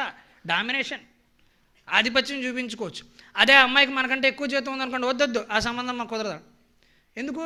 అమ్మాయి జీతం ఎక్కువైతే మన మీద ఆధిపత్యం చేస్తుందేమో అని భయం. అంటే ₹1 అయినా సరే తక్కువే ఉండాలి, సమానంగా కూడా ఉండటానికి వీల్లేదు. ఇది అబ్బాయిల కండిషన్. మళ్ళీ అమ్మాయి అందంగా ఉండాలి, వంశం బాగుండాలి, ఇంతకుముందు మనకి మంచి సంప్రదాయమైన కుటుంబం అయి ఉండాలి, 7 తరాల పాటు వాళ్ళందరూ అద్భుతమైన పుణ్యాలు చేసుకుని ఉండాలి, చాలా గొప్పవాళ్ళు అయి ఉండాలి, అల్లుడి గారికి బుల్లెట్ బండి పెట్టాలి, కారు పెట్టాలి, ఇల్లు ఇవ్వాలి, అన్నీ ఇవ్వాలి. ఏం చేస్తారు? అల్లుడి గారు ఇంత చేస్తే కాపురం చేస్తారు, అంతేనా? దానికి ఇన్ని ఏర్పాట్లు చేయాలా? అంత అవసరమా? కానీ వాళ్ళ పరిస్థితి అంతే ఉంది. అటు అబ్బాయిలు పెట్టే షరతులు కూడా ఇంత భయంకరంగానే ఉన్నాయి. పోనీ మీకు ఎంతమంది అధ్యాపకులు ఉన్నారు కదా, వాళ్ళ ప్రేమలో అయినా నిజాయితీ ఉందా? గురువులు అందరినీ సమానంగా ఇష్టపడతారా? చదువులో సేవలో చొరవ చూపిన గాని గురు కటాక్షంబు దొరకబోదు. సాధారణంగా వీలైనంత వరకు, నేను కూడా అధ్యాపకుడినే కాబట్టి అందరి పిల్లల్ని మేము సమానంగా చూసే ప్రయత్నమే చేస్తాం. ఉన్నంతలో క్లాసులో బ్యాక్ బెంచర్స్ కొంతమంది ఉంటారు కదా, వాళ్ళంటే మాకు నిజంగానే కొంచెం భయం ఉంటుంది. అంటే వీడు ఏం చేస్తాడు, భయం అంటే మేము ఏదో జడుచుకోవటం కాదు, వాడి భవిష్యత్తు మీద భయం. వాడు ఏం చేస్తాడో, ఎదుగుతాడో లేదో వాడికి ఇప్పుడు చెబితే అర్థం కావట్లా. కొన్నిసార్లు మీరు ఏమనుకుంటారు, మేము గురువులమే, కానీ ఒకప్పుడు మేము కూడా విద్యార్థులమే. మేము కొన్ని తప్పులు చేసి ఉంటాం, చిన్న చిన్న తప్పులు. ఆ తప్పు మీరు చేయకూడదు కాబట్టి మీకు మేము, నాయన ఇది పద్ధతి కాదరా, కొంచెం ఎలా ఉండరా అలా ఉండరా అంటాం. మీరు మాట వినలేదు అనుకోండి, ఒక్కొక్కసారి మాకు మేమే గుర్తొస్తాం. ఇది మేము బయటికి చెప్పకపోవచ్చు, నేను కూడా ఇలాగే వినలేదు, నా జీవితం పాడైపోయింది, వీడికి అర్థం కావట్లేదు చెబుతుంటే, ఇప్పుడు ఇలాగే ఉంటాడు, వీడు తర్వాత పాడు చేసుకుంటాడని లోపల అనుకుంటాం, కానీ బయటికి చెప్పలేము. చెబితే మీరు లోకు చేస్తారు. అందుకని అధ్యాపకులు కూడా అందరినీ సమానంగా ఇష్టపడతారంటే అది కూడా గ్యారంటీగా చెప్పలేము. బాగా చదివేవాడు, కాస్త గురువుగారు రాగానే లేచి నిలబడేవాడు, నమస్కారం చేసేవాడు. ఈ రోజుల్లో నమస్కారం ఎక్కడ చేస్తున్నారులే కానీ హే హాయ్ అంటున్నారు, కానీ ఈ నమస్కారం అనేది అయిపోయింది, ఆ తరం వెళ్ళిపోయింది. ఇప్పుడు ఎవరు నమస్కారం చేస్తాడు? గురువుగారు వస్తే లేచి నిలబడితే చాలా గొప్ప విషయం. నేను ఇంకా మీరు లేచి నిలబడతారని కూడా నేను అనుకోలే. మీరు నిలబడ్డారు, చాలా సంస్కారవంతులు మీరు. నేను నిలబడతారని నేను అనుకోలే. ఫోన్లో నిలబడ్డారు, మంచి పిల్లలే అనుకున్నాను. మామూలుగా నిలబడరు ఎవరో కూడా. కానీ సాధారణంగా మన సంప్రదాయం ప్రకారం పెద్దవాళ్ళు వస్తే మనం లేచి నిలబడాలి, అదొక గౌరవం. నమస్కారం చెయ్యాలి. నమస్కారంలో ఉన్న సుఖం ఏంటంటే good morning, good evening, good afternoon, good night కంటే చాలా తేలికైన వ్యవహారం. ఎప్పుడైనా ఏ సమయంలో అయినా ఎవరికైనా చెప్పేయచ్చు నమస్కారం. మనం గుడ్ మార్నింగ్కి బదులు గుడ్ ఆఫ్టర్నూన్ చెప్పామనుకోండి, మళ్ళీ సారీ సార్ టైం చూసుకోలేదు, గుడ్ మార్నింగ్ సార్ అంటే ఎందుకు తిప్పలు? నమస్కారం చెప్పరాదా? నమస్కారం పొద్దున చెప్పు, మధ్యాహ్నం చెప్పు, సాయంత్రం చెప్పు, పడుకునేటప్పుడు చెప్పు, అదే నమస్కారం. చిన్న పిల్లాడి దగ్గర నుంచి మనకి హౌస్ కీపింగ్ అంటారా, ఇక్కడ కాస్త సేవ చేసే ఆయా వాళ్ళ వరకు అందరికీ నమస్కారమే చెప్పొచ్చు. గురువుల దగ్గర నుంచి ఎక్కడ ఏ హుందాతనమో దెబ్బతినదు. గురువు గారికి నమస్కారమే చెప్పొచ్చు. మన బాత్రూములన్నీ శుభ్రం చేసే ఆయాలకు కూడా మనం నమస్కారమే చెప్పొచ్చు. ఏం తేడా లేదు. ఈ గుడ్ మార్నింగ్, గుడ్ ఈవినింగ్ నేర్చుకున్నాక ఈ సమస్యలన్నీ వచ్చాయి. అంతకుముందు అంత బాగానే ఉండేది. ఇంగ్లీష్ నేర్చుకోవాలి, నేర్చుకోకూడదని కాదు. ఇదే ప్రసంగాన్ని ఇంత ధారగా కాకపోయినా నేను ఇంగ్లీష్లో కూడా చెప్పగలను. ఇంత ధారగా కాకపోవచ్చు, ఇంత బాగా అంటే తెలుగులో చెప్పినంత బాగా కాకపోవచ్చు, ఇంగ్లీష్లో కూడా మాట్లాడగలను. కానీ సమస్య అది కాదండి. ఇంగ్లీష్ నేర్చుకోవచ్చును, కానీ అది తెలుగు భాషని మించిపోయే అంత ప్రమాదం అవసరం లేదు. మన భాష మనకు కావాలి. ఎందుకు? మీరు ఇంజనీరింగ్ చేయండి, హెచ్ఈసి చేయండి, సిఈసి చేయండి, కెమిస్ట్రీ, ఫిజిక్స్, ఏ రంగంలోకైనా వెళ్ళండి. ఆ రంగంలో మీరు విజయం ఎలా సాధించాలనేది ఆ సబ్జెక్టు చెబుతుంది. కానీ మీరు విజయం సాధించకపోతే మీరు ఆత్మహత్య చేసుకోకుండా కాపాడాలి ఎవరు అంటే అది తెలుగు భాష మాత్రం. తెలుగు భాష మాత్రమే కాపాడుతుంది. మీకు మ్యాథ్స్లో, ఫిజిక్స్, కెమిస్ట్రీలో ఎక్స్పెరిమెంట్ ఫెయిల్ అయితే ఏం చెబుతారు? మళ్ళీ మొదటి నుంచి చేయి అంటారు. కెమిస్ట్రీ ల్యాబ్లో మనం ప్రయోగాలు చేస్తాం, దీంతో దాంట్లో కలపాలి, దీంట్లో కలపాలి, ఏదో ఉంటుంది కలుపుతాం. ఈ పొగ ఎర్రగా రావాలి, ఎర్రగా వస్తేనే ఎక్స్పెరిమెంట్ సక్సెస్, బ్లూగా వస్తే కాదు, దానికి ఏదో చెబుతారు. దానికి బ్లూ లిట్మస్, రెడ్ లిట్మస్, 100 టెస్టులు, అవన్నీ పాస్ అవ్వాలి. కెమిస్ట్రీలో ఎక్స్పెరిమెంట్ అవ్వకపోతే ఏం చేస్తారు? మళ్ళీ చేరే అబ్బాయి ఫస్ట్ నుంచి అంటారు. కానీ 100 సార్లు చేసినా రాకపోతే చేస్తూ కూర్చుంటావా ఎంతసేపు ఇలాగా? అప్పుడు నీకు ఒక సానుకూలమైన దృక్పథం కావాలి. ఎవరో ఒకడు నీకు కాస్త మెదడుని నడిపించే మనిషి ఒకడు కావాలి. అప్పుడు కాస్త తెలుగు పుస్తకం తీసి మనం చదవగలిగితేనో, లేదా అక్కడ ఇక్కడ మనకు చెప్పిన పాఠం గుర్తొస్తేనో, మా వంటి వాళ్ళు ఎవరైనా 2 గంటల పాటు చెప్పిన విషయంలో మీకు 1 గంట అయినా, ఒక నిమిషమైనా మీకు గుర్తుంటేనో, అది కాస్త గుర్తొచ్చింది అనుకోండి, పర్వాలేదులే, బాగానే ఉంది, మనం కూడా ముందుకెళ్ళిపోవచ్చు. ఎక్స్పెరిమెంట్ ఫెయిల్ అయితే ఏముందిలే, ఇంకోలాగా ఆలోచిద్దాం, ఎందుకు ఫెయిల్ అయిందో ఆలోచిద్దాం. ఈ సానుకూల దృక్పథం ఏర్పడుతుంది. అది రావాలంటే తెలుగు భాష ఉండాలి తప్పనిసరి. అందుకని వీలైనంత వరకు మన భాషలో మనం మాట్లాడాలి. మీరేదో మనం అనుకుంటారు మనకి నామోషన్, తెలుగులో మాట్లాడితే మనకు చాలా అవమానంగా అనిపిస్తుంది. మీ అందరినీ నేను దేవాలయం దగ్గర ఎప్పుడైనా, లేకపోతే మనకి ఇక్కడ బయట మీకు ఈ కాలేజీ బయట సరస్వతీదేవి విగ్రహం పెట్టారు, ఎప్పుడైనా అక్కడ కర్పూర హారతి పెట్టినప్పుడు హారతి తీసుకోండి అన్నాం అనుకోండి, ఏమిటి చేదస్తాం ఇప్పుడు కూడా కర్పూర హారతి అంట. అదే మీకు ఆవిరి చేసింది అనుకోండి, ఈ మధ్య ఆవిరికో టెక్నాలజీ వచ్చింది. అంతకుముందు పసుపు వేసి ఆవిరి పట్టేవారు, జలుబు చేసినప్పుడు ఆవిరి పడతారు కదా, అంతకుముందు పసుపు వేసి ఆవిరి పట్టేవారు. ఇప్పుడు ఏమొచ్చింది? ఆవిరి ట్యాబ్లెట్ ఒకటి వచ్చింది. దాన్ని వేడి నీళ్ళలో పడేస్తే అది చక్కగా ఘనమైన వాసనని ఇస్తుంది, జలుబు వదిలిపోతుంది. మరి దాంట్లో మీరు కావాలంటే ఆవిరి ట్యాబ్లెట్ ట్రిప్ వెనక్కి తిప్పి, మీరు చదువుకునే పిల్లలు కదా, వెనకాల ఇంగ్రీడియంట్స్ ఏముంటాయో చదవండి. ఇంగ్రీడియంట్స్లో ప్రధానమైన కాంపోనెంట్ క్యాంఫర్. క్యాంఫర్ అంటే కర్పూరం. నేను హారతి తీసుకోమంటే నీకు చేదస్తాం అనిపించింది, కర్పూరం అంటే చీప్గా అనిపించింది, క్యాంఫర్ అని స్టైల్గా అనగానే వావ్ అన్నారు. కర్పూరం అంటే నామోషియా, క్యాంఫర్ అనేటప్పటికి వావా. అంటే ఇంగ్లీష్లో చెబితే షోకు, తెలుగులో చెబితే అవమానమా? అంత అవమానం ఎందుకు మీరు మాట్లాడే భాష మీద? మీరు ఇంకా తాడేపల్లిగూడెం మన ఇక్కడ రావులపాలెం ప్రాంతం ప్రజలు కాబట్టి, పెనుగొండ కాబట్టి మీకు ఇక్కడ ఇంకా ఉత్తర భారతం వాళ్ళు ఎవరు లేరు, అందరూ తెలుగు పిల్లలే కాబట్టి సరిపోయింది. కానీ మాలాంటి సెంట్రల్ యూనివర్సిటీలకు వస్తే మీరు గమనించండి, అక్కడ ఇద్దరు మలయాళం వాళ్ళు కనబడితే నువ్వు ప్రాణం తీసేసిన వాడు మలయాళంలోనే మాట్లాడతాడు, నువ్వు ప్రాణం తీ వాడు మలయాళంలో మాట్లాడతాడు. ఇద్దరు తమిళం వాళ్ళు కలిస్తే తమిళంలోనే మాట్లాడుకుంటారు, ఇద్దరు హిందీ వాళ్ళు కలిస్తే హిందీలోనే మాట్లాడుకుంటారు. అందులో కూడా మళ్ళీ బోల్డ్ రాష్ట్రాలు ఉన్నాయి, ఆ యాసలో మాట్లాడుకుంటారు. ఒక్క తెలుగు వాళ్ళకే వచ్చిన పైత్యం ఏంటంటే నాకు ఇంగ్లీష్ వచ్చని చూపించుకోవాలి. పోనీ ఇంగ్లీష్ కూడా అంత బాగా వచ్చా అంటే కాదు, మళ్ళీ అది కూడా సక్రమంగా మాట్లాడలేడు, రెంటికి చెడ్డరావడు. ఇంగ్లీషు సక్రమంగా రాక, తెలుగు సక్రమంగా రాక దేనికి? హాయిగా మన భాషలో మనం మాట్లాడుకోవాలి, హాయిగా స్నేహితులు. పైగా నేను ఎంతో కోల్పోతున్న సమయాన్ని ఇప్పుడు చెబుతున్నాను నేను మీకు. నా ఇంటర్మీడియట్లో నేను గడిపిన రోజులు, నేను ఎంఏ ఎంఫిల్ పిహెచ్డీ చేస్తున్నప్పుడు నా స్నేహితులతో గడిపిన రోజులు, కొన్ని కోట్లు ఖర్చు పెట్టినా కూడా నేను మళ్ళీ తీసుకురాలే. అంత అద్భుతమైన స్నేహితులు, అంత అద్భుతమైన జోకులు, మేమందరం కలిసి ఆస్వాదించిన రోజులు, మేము తిరిగిన సినిమాలు, షికారులు అన్నీ ఎంత ఖర్చు పెట్టినా మళ్ళీ రావు. ₹1,00,00,000 వదిలేయమంటే నేను వదిలేస్తా, కానీ స్నేహితులు మళ్ళీ వస్తారా? అందరికీ పెళ్ళిళ్ళు అయిపోయినాయి, అందరూ వాళ్ళ ఇబ్బందుల్లో వాళ్ళు ఉన్నారు, రమ్మట రావాలి కదా, రారు. అందుకని ఈ సమయాన్ని మీరు చాలా అద్భుతంగా ఆస్వాదించాలి. హాయిగా ఆస్వాదిస్తూనే ఎప్పుడు కూడా చదువుని పక్కన పెట్టద్దు. నేను అన్నీ ఆస్వాదించిన వాడిగానే చెబుతున్నా, ఏవి అధర్మమైనవి నేనేం చేయలే, నాకేం వ్యసనాలు ఏం లేవు, సిగరెట్ల జోలికి మందు జోలికి నేనేం పోలేదు. నేను తినాలనుకున్నవి తినేవాడిని సరదాగా. నేను కూడా బయటకు సినిమాలకి షికార్లకి వెళ్ళేవాడిని. శుక్రవారం అంటే థియేటర్ ఓపెన్ చేసేది మనతోనే. అంత అద్భుతంగా సినిమాలు చూసేవాడిని, ఒక్క సినిమా కూడా వదిలిపెట్టలా. కానీ అందులో కూడా నేర్చుకోవలసిన విషయాలు ఏంటి అనేది ఆలోచించాలి. ఏది ఎలా వెళ్ళినా కూడా నా చదువుని నేను ఎప్పుడూ వదిలిపెట్టలా. ఒక చేత్తో చదువును పట్టుకునే ఉన్నాను. నేను తిరగవలసిన తిరుగుళ్ళన్నీ తిరిగాను, హాయిగా సంతోషంగా గడిపాను, కానీ చదువు వదిలిపెట్టలా. అందుకని ఈరోజు నన్ను వేదిక మీద కూర్చోబెట్టింది ఏది అంటే ఆ తిరుగుళ్ళు కావు, చదువు.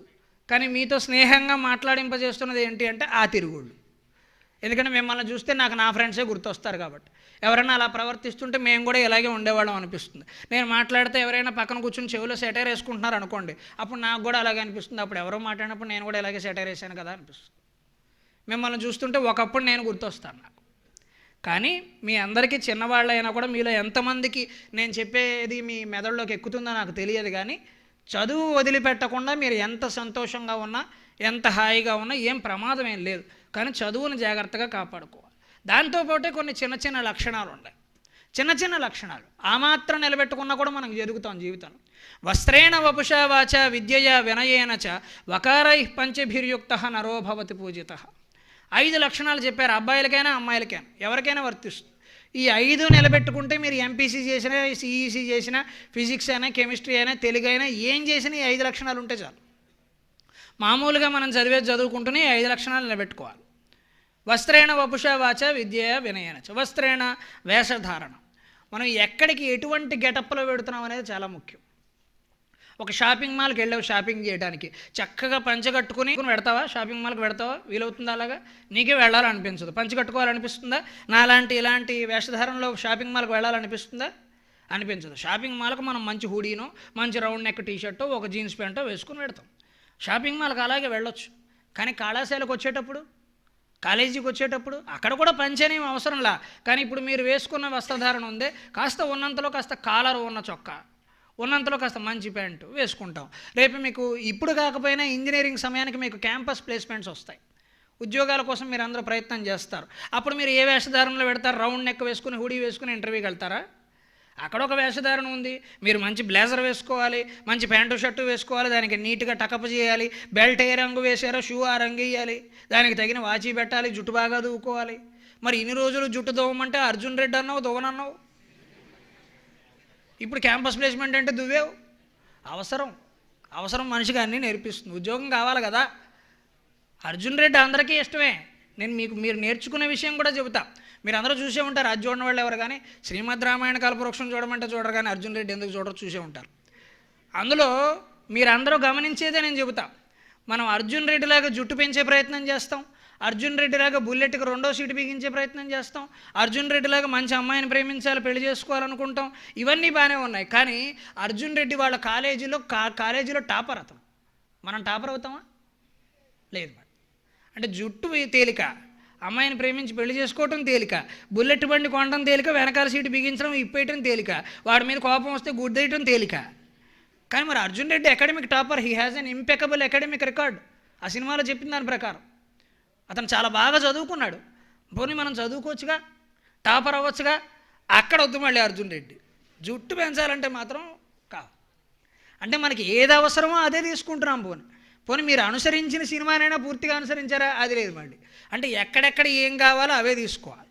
అంటే గురువుగారు చెప్పే మంచి విషయాలు ఉన్నాయి, వద్దు గురువుగారు సినిమాకి వెళ్ళమన్నారు, మంచిది, అది మనకు కావాలి. దానికి కొంత మేము కూడా అర్థం చేసుకోదగింది. మీకు ఇన్నిసార్లు పాఠాలు చెప్పిన మీ అధ్యాపకులకి తెలిసింది ఏంటి అంటే, ఈ వయస్సులో మీరు అన్నీ వినరు. మేము 100 చెబితే మీరు 2 వింటారు. మా ఆలోచన ఎలా ఉంటుందంటే, సరే ఆ 2 అయినా వింటాడు కదా, మనం చెప్పడం మన బాధ్యత, ఆ 2 అయినా వింటాడు. ఇప్పుడు మీకు బాధ అనిపించినది, ఎవరో అధ్యాపకులు తిడితే వాళ్ళ మీద మీకు కోపాలు ఉంటాయి కొన్నిసార్లు. ఎన్ఎస్ మాస్టర్ పడతాడు, పిఎస్ మాస్టర్ పడ్డా, ఏవో ఉంటాయి కొన్ని లెక్కలు మీకు. ఆ ఎవరైనా ఓకే కానీ ఆవిడ కుదరదు, లేకపోతే ఆయన కుదరదు, కొన్ని ఉంటాయి. కానీ 10 ఏళ్ల తర్వాత మీరే ఆ మేడం కానీ సార్ కానీ కనబడితే, సార్ అప్పట్లో నేను కొంచెం అల్లరి చేశాను సార్, ఏమనుకోకండి సార్ అంటారు. అప్పుడు మీరు అంటారు ఖచ్చితంగా, నేను అలా అన్న రోజులు ఉన్నాయి. ఊరికే అల్లరి చేసి పాఠం వినకపోతే సార్ తిడితే, నేను ఏంటి సార్ అలా అనేసారు నన్ను అని చెప్పి నేను ప్రతిగా ఆయనకి స్పందిస్తే ఆయన చాలా బాధపడ్డాడు. పాపం చిన్న కుర్రాడు నాతో ఎదిరించి మాట్లాడుతున్నాడు అనుకున్నాను.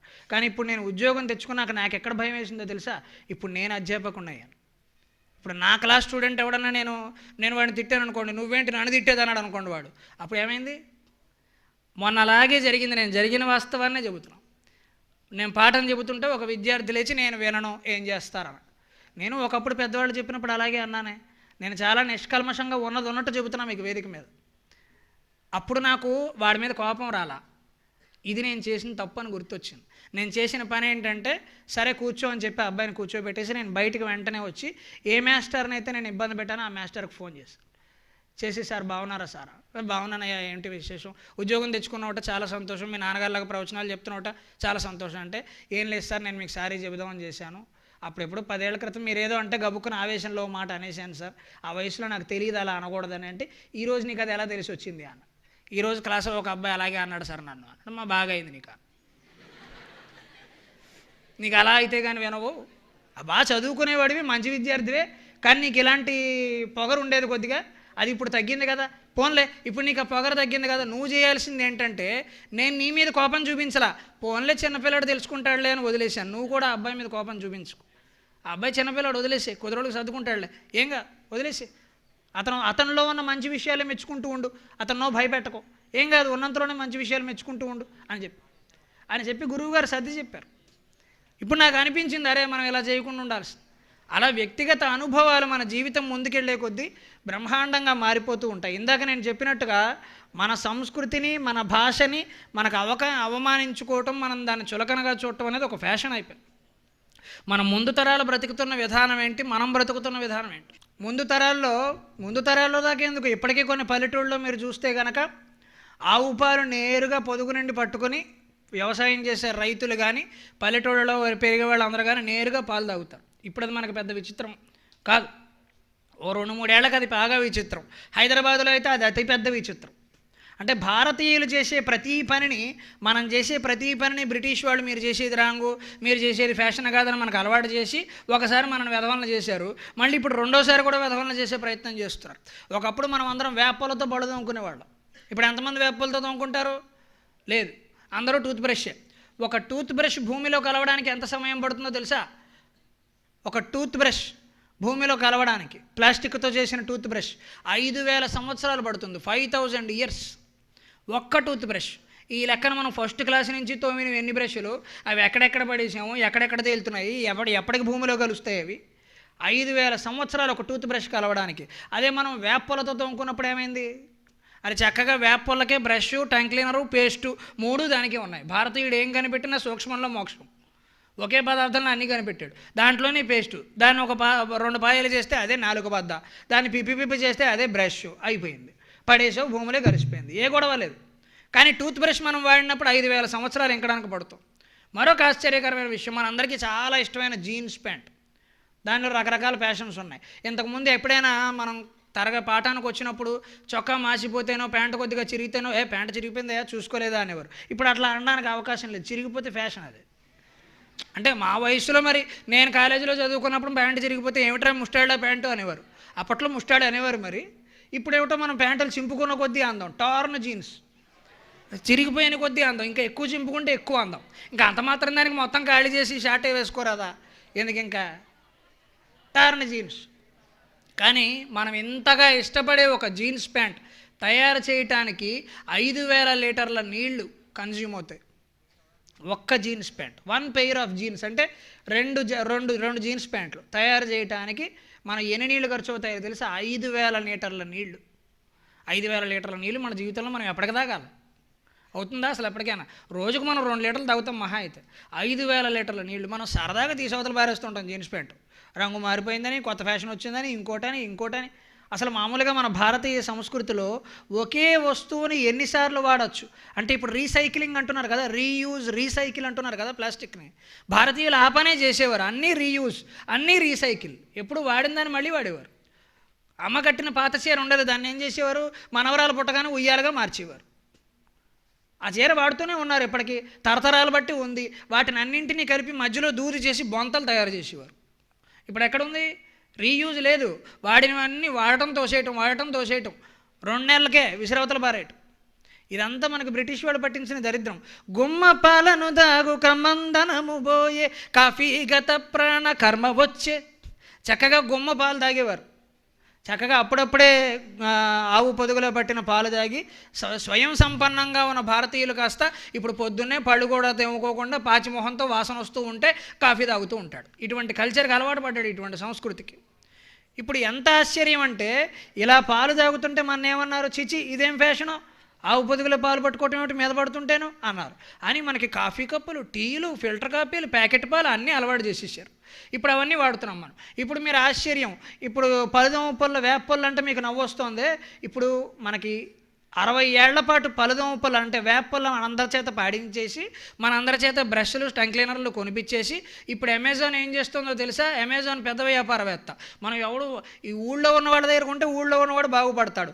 అన్నీ అమెజాన్లో కొంటే ఎవడు బాగుపడతాడు? Jeff Bezos బాగుపడతాడు. వాడికి ఎంత ఆస్తి వస్తే మొత్తం సరిపోతుంది.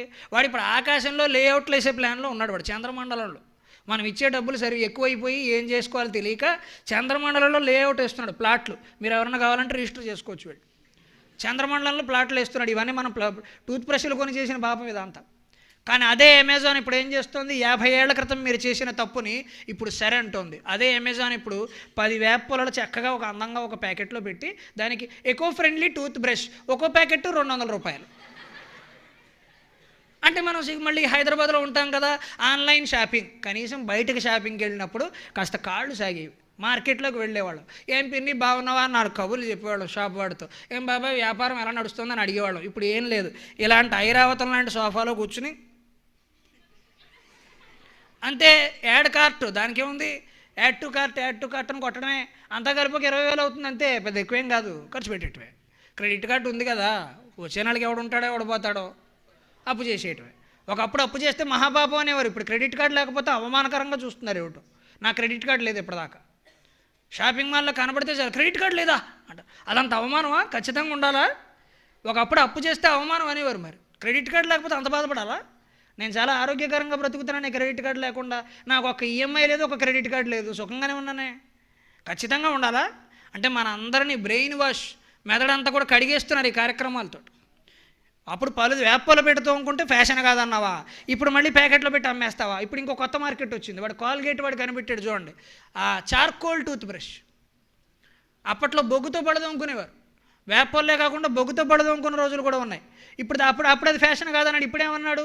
చార్కోల్ టూత్ బ్రష్ అని ఒకటి కనిపెట్టాడు. అంటే బొగ్గుని కాస్త కరగదీసి దాంతో ఆ పుల్లల్ని తయారు చేసి దాన్ని బ్రష్ కూర్చి ఇప్పుడు మనకిస్తాడు. దాని విలువ మళ్ళీ 200 రూపాయలు. మనం ఇంటి వెనక్కెడితే బొగ్గు దొరుకుతుంది, మనం వేడి నీళ్ళు కాచుకుంటున్నప్పుడు బొగ్గు ఏర్పడుతుంది. వాటితో చక్కగా ఆ బూడిద తీసుకుని మనం పళ్ళు తోముకుని ఉంటే అయిపోయాయి. ఆ బూడిద తీసుకుని తోముకుంటే అయిపోయేదానికి ఇప్పుడు మనం 200 ఖర్చు పెట్టాం ఇక్కడ.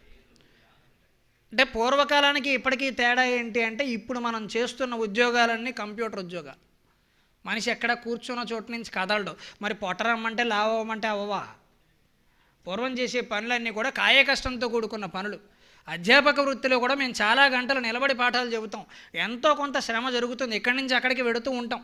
ఇప్పుడు అలా కాదు, అంతా ఆన్లైనే అంటే అంతా గూగులే నేర్పేస్తుంది. చాట్ జీపీటీ తెలుసు కదా, ఏం అడిగినా చెబుతుంది. కాపురం ఒక్కటే చేయదు, అది ఒకటి మనం చేసుకోవాలి.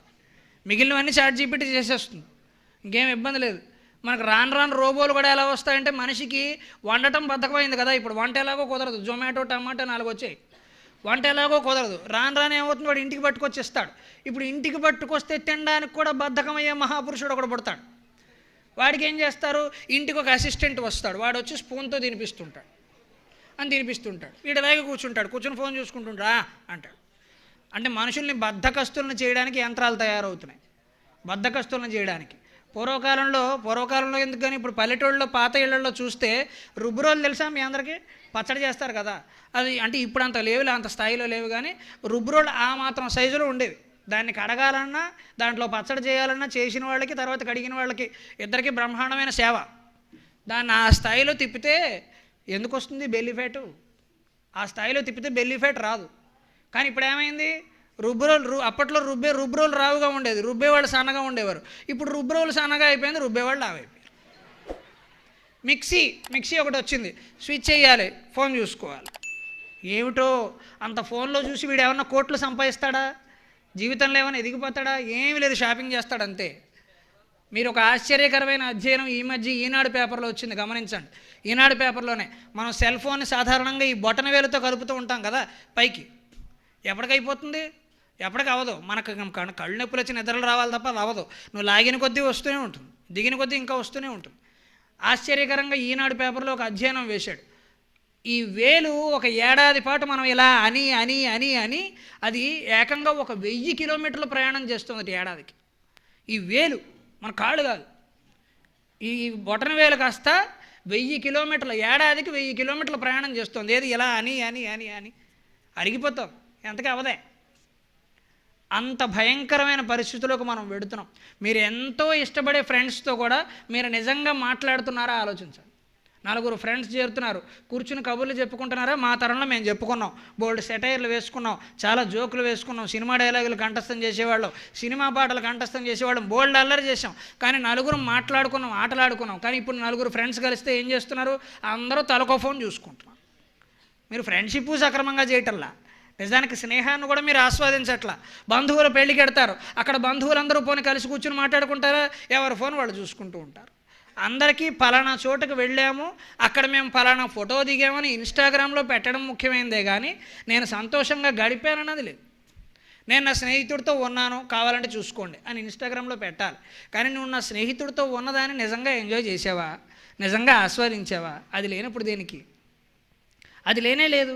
గుమ్మ పాలను దాగు కమ్మందనము పోయే, కాఫీ గత ప్రాణ కర్మ వచ్చే, ముక్తినిచ్చడి విద్య ముష్టి చెంబైపోయే, చూచి రాతల విద్య షోకు మీరే.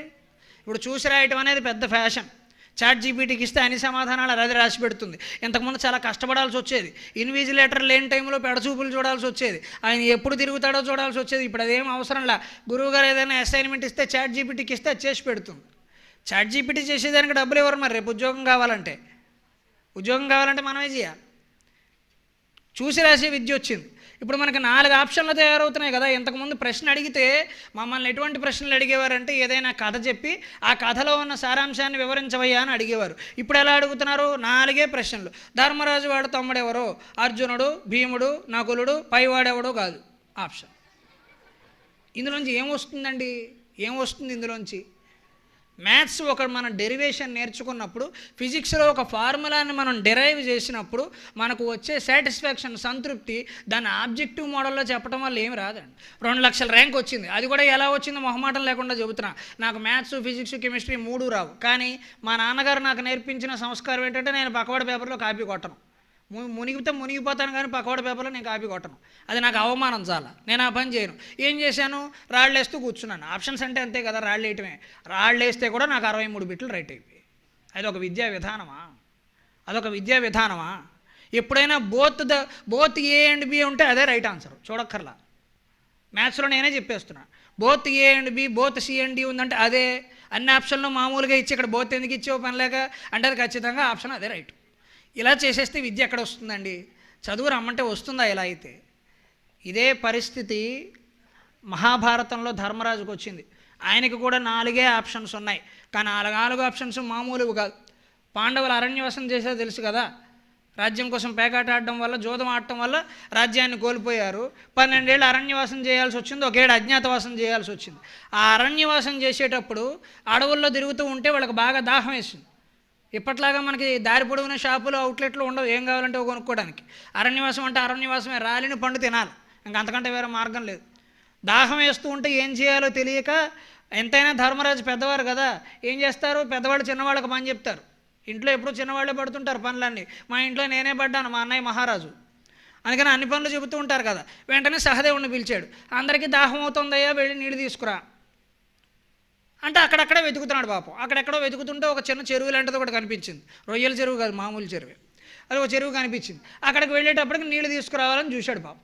చూస్తే అక్కడికి వెళ్ళాక ఈయన నీళ్లు తాగబోతూ ఉంటే నీళ్లు తాగి మళ్ళీ ఏదో ఒక దాంట్లో తీసుకురావాలి. అప్పటికి ఇంకా ప్లాస్టిక్ అనే దరిద్రం ఇంకా పుట్టలేదు అప్పటికి. అందుకని ఏ డొప్పలోనో, ఆకుల్లోనో, లేకపోతే చిన్న పాత్రలోనో, తాటాకులతో చేసిన పాత్రలోనో తీసుకురావాలి, మొత్తం మీద వేరే మార్గం లేదు. అయితే ఈయన వెళ్ళాడు. అప్పుడు ఆకులు మడిచి కూడా పళ్ళెంగా తయారు చేసేవారు. మీకు ఇది కూడా చెబితే మీరు ఆశ్చర్యపోతారు.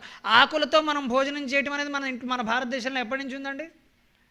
ఎప్పుడో పురాతన వ్యవస్థ, మనుషులందరూ పుట్టక మీద నుంచి కూడా ఉంది. ఆకులని పాత్రలుగా చేసుకొని తినడం అనేది భారతదేశంలో ఎప్పుడో ఉంది. కానీ మీరు నమ్ముతారో నమ్మరో, భారతదేశానికి ఇటువంటి విషయాలు చెప్పుకునే అలవాటు లేక బద్ధకం అయిపోయి, భారతీయులందరికీ భారతదేశం నచ్చదు కదా, మనకి దేశం అంటే అవమానం. నార్వే వాడు దాని మీద పేటెంట్ వేసాడు. ఏది? ఆకులతో పళ్ళేళ్ళు చేస్తాట, దాని మీద వాడు పేటెంట్ వేసాడు.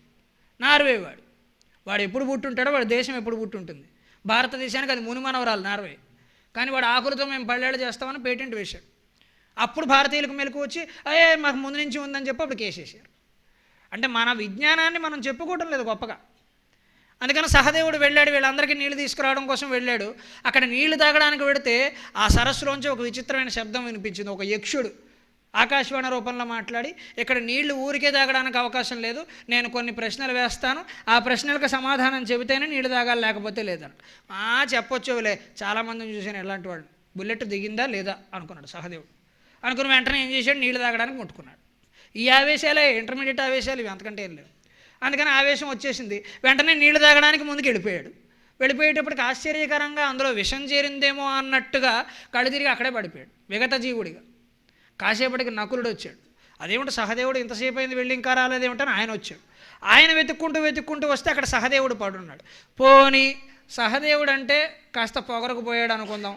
సహదేవుడు లాంటి వాడు పడిపోయినప్పుడు నకులుడికి డౌట్ రావాలా వద్దా? ఇక్కడ ఏదో మాయ ఉంది, మనం ఇబ్బంది పడుతున్నామనే ఆలోచన రావాలా వద్దా? కానీ ఆయనకు ఆలోచన రాలా.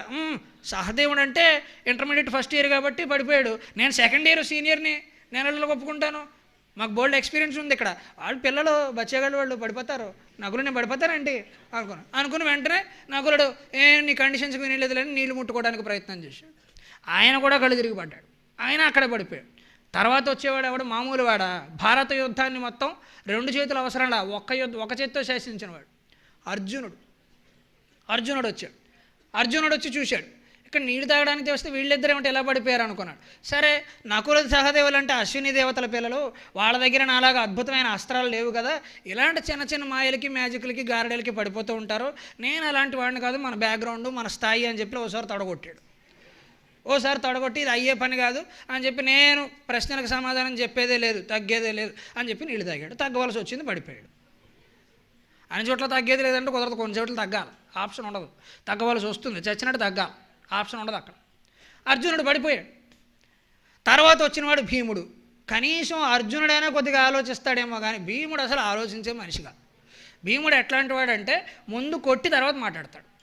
భీముడు ఏదో ఆలోచన అనేది ఉండదు, ముందు కొట్టేయటమే అవతలవాడిని. కొట్టేశాక ఒరే నేను మీ మేనమామని రా అంటే అది కొట్టక ముందు చెప్పాలి అంట.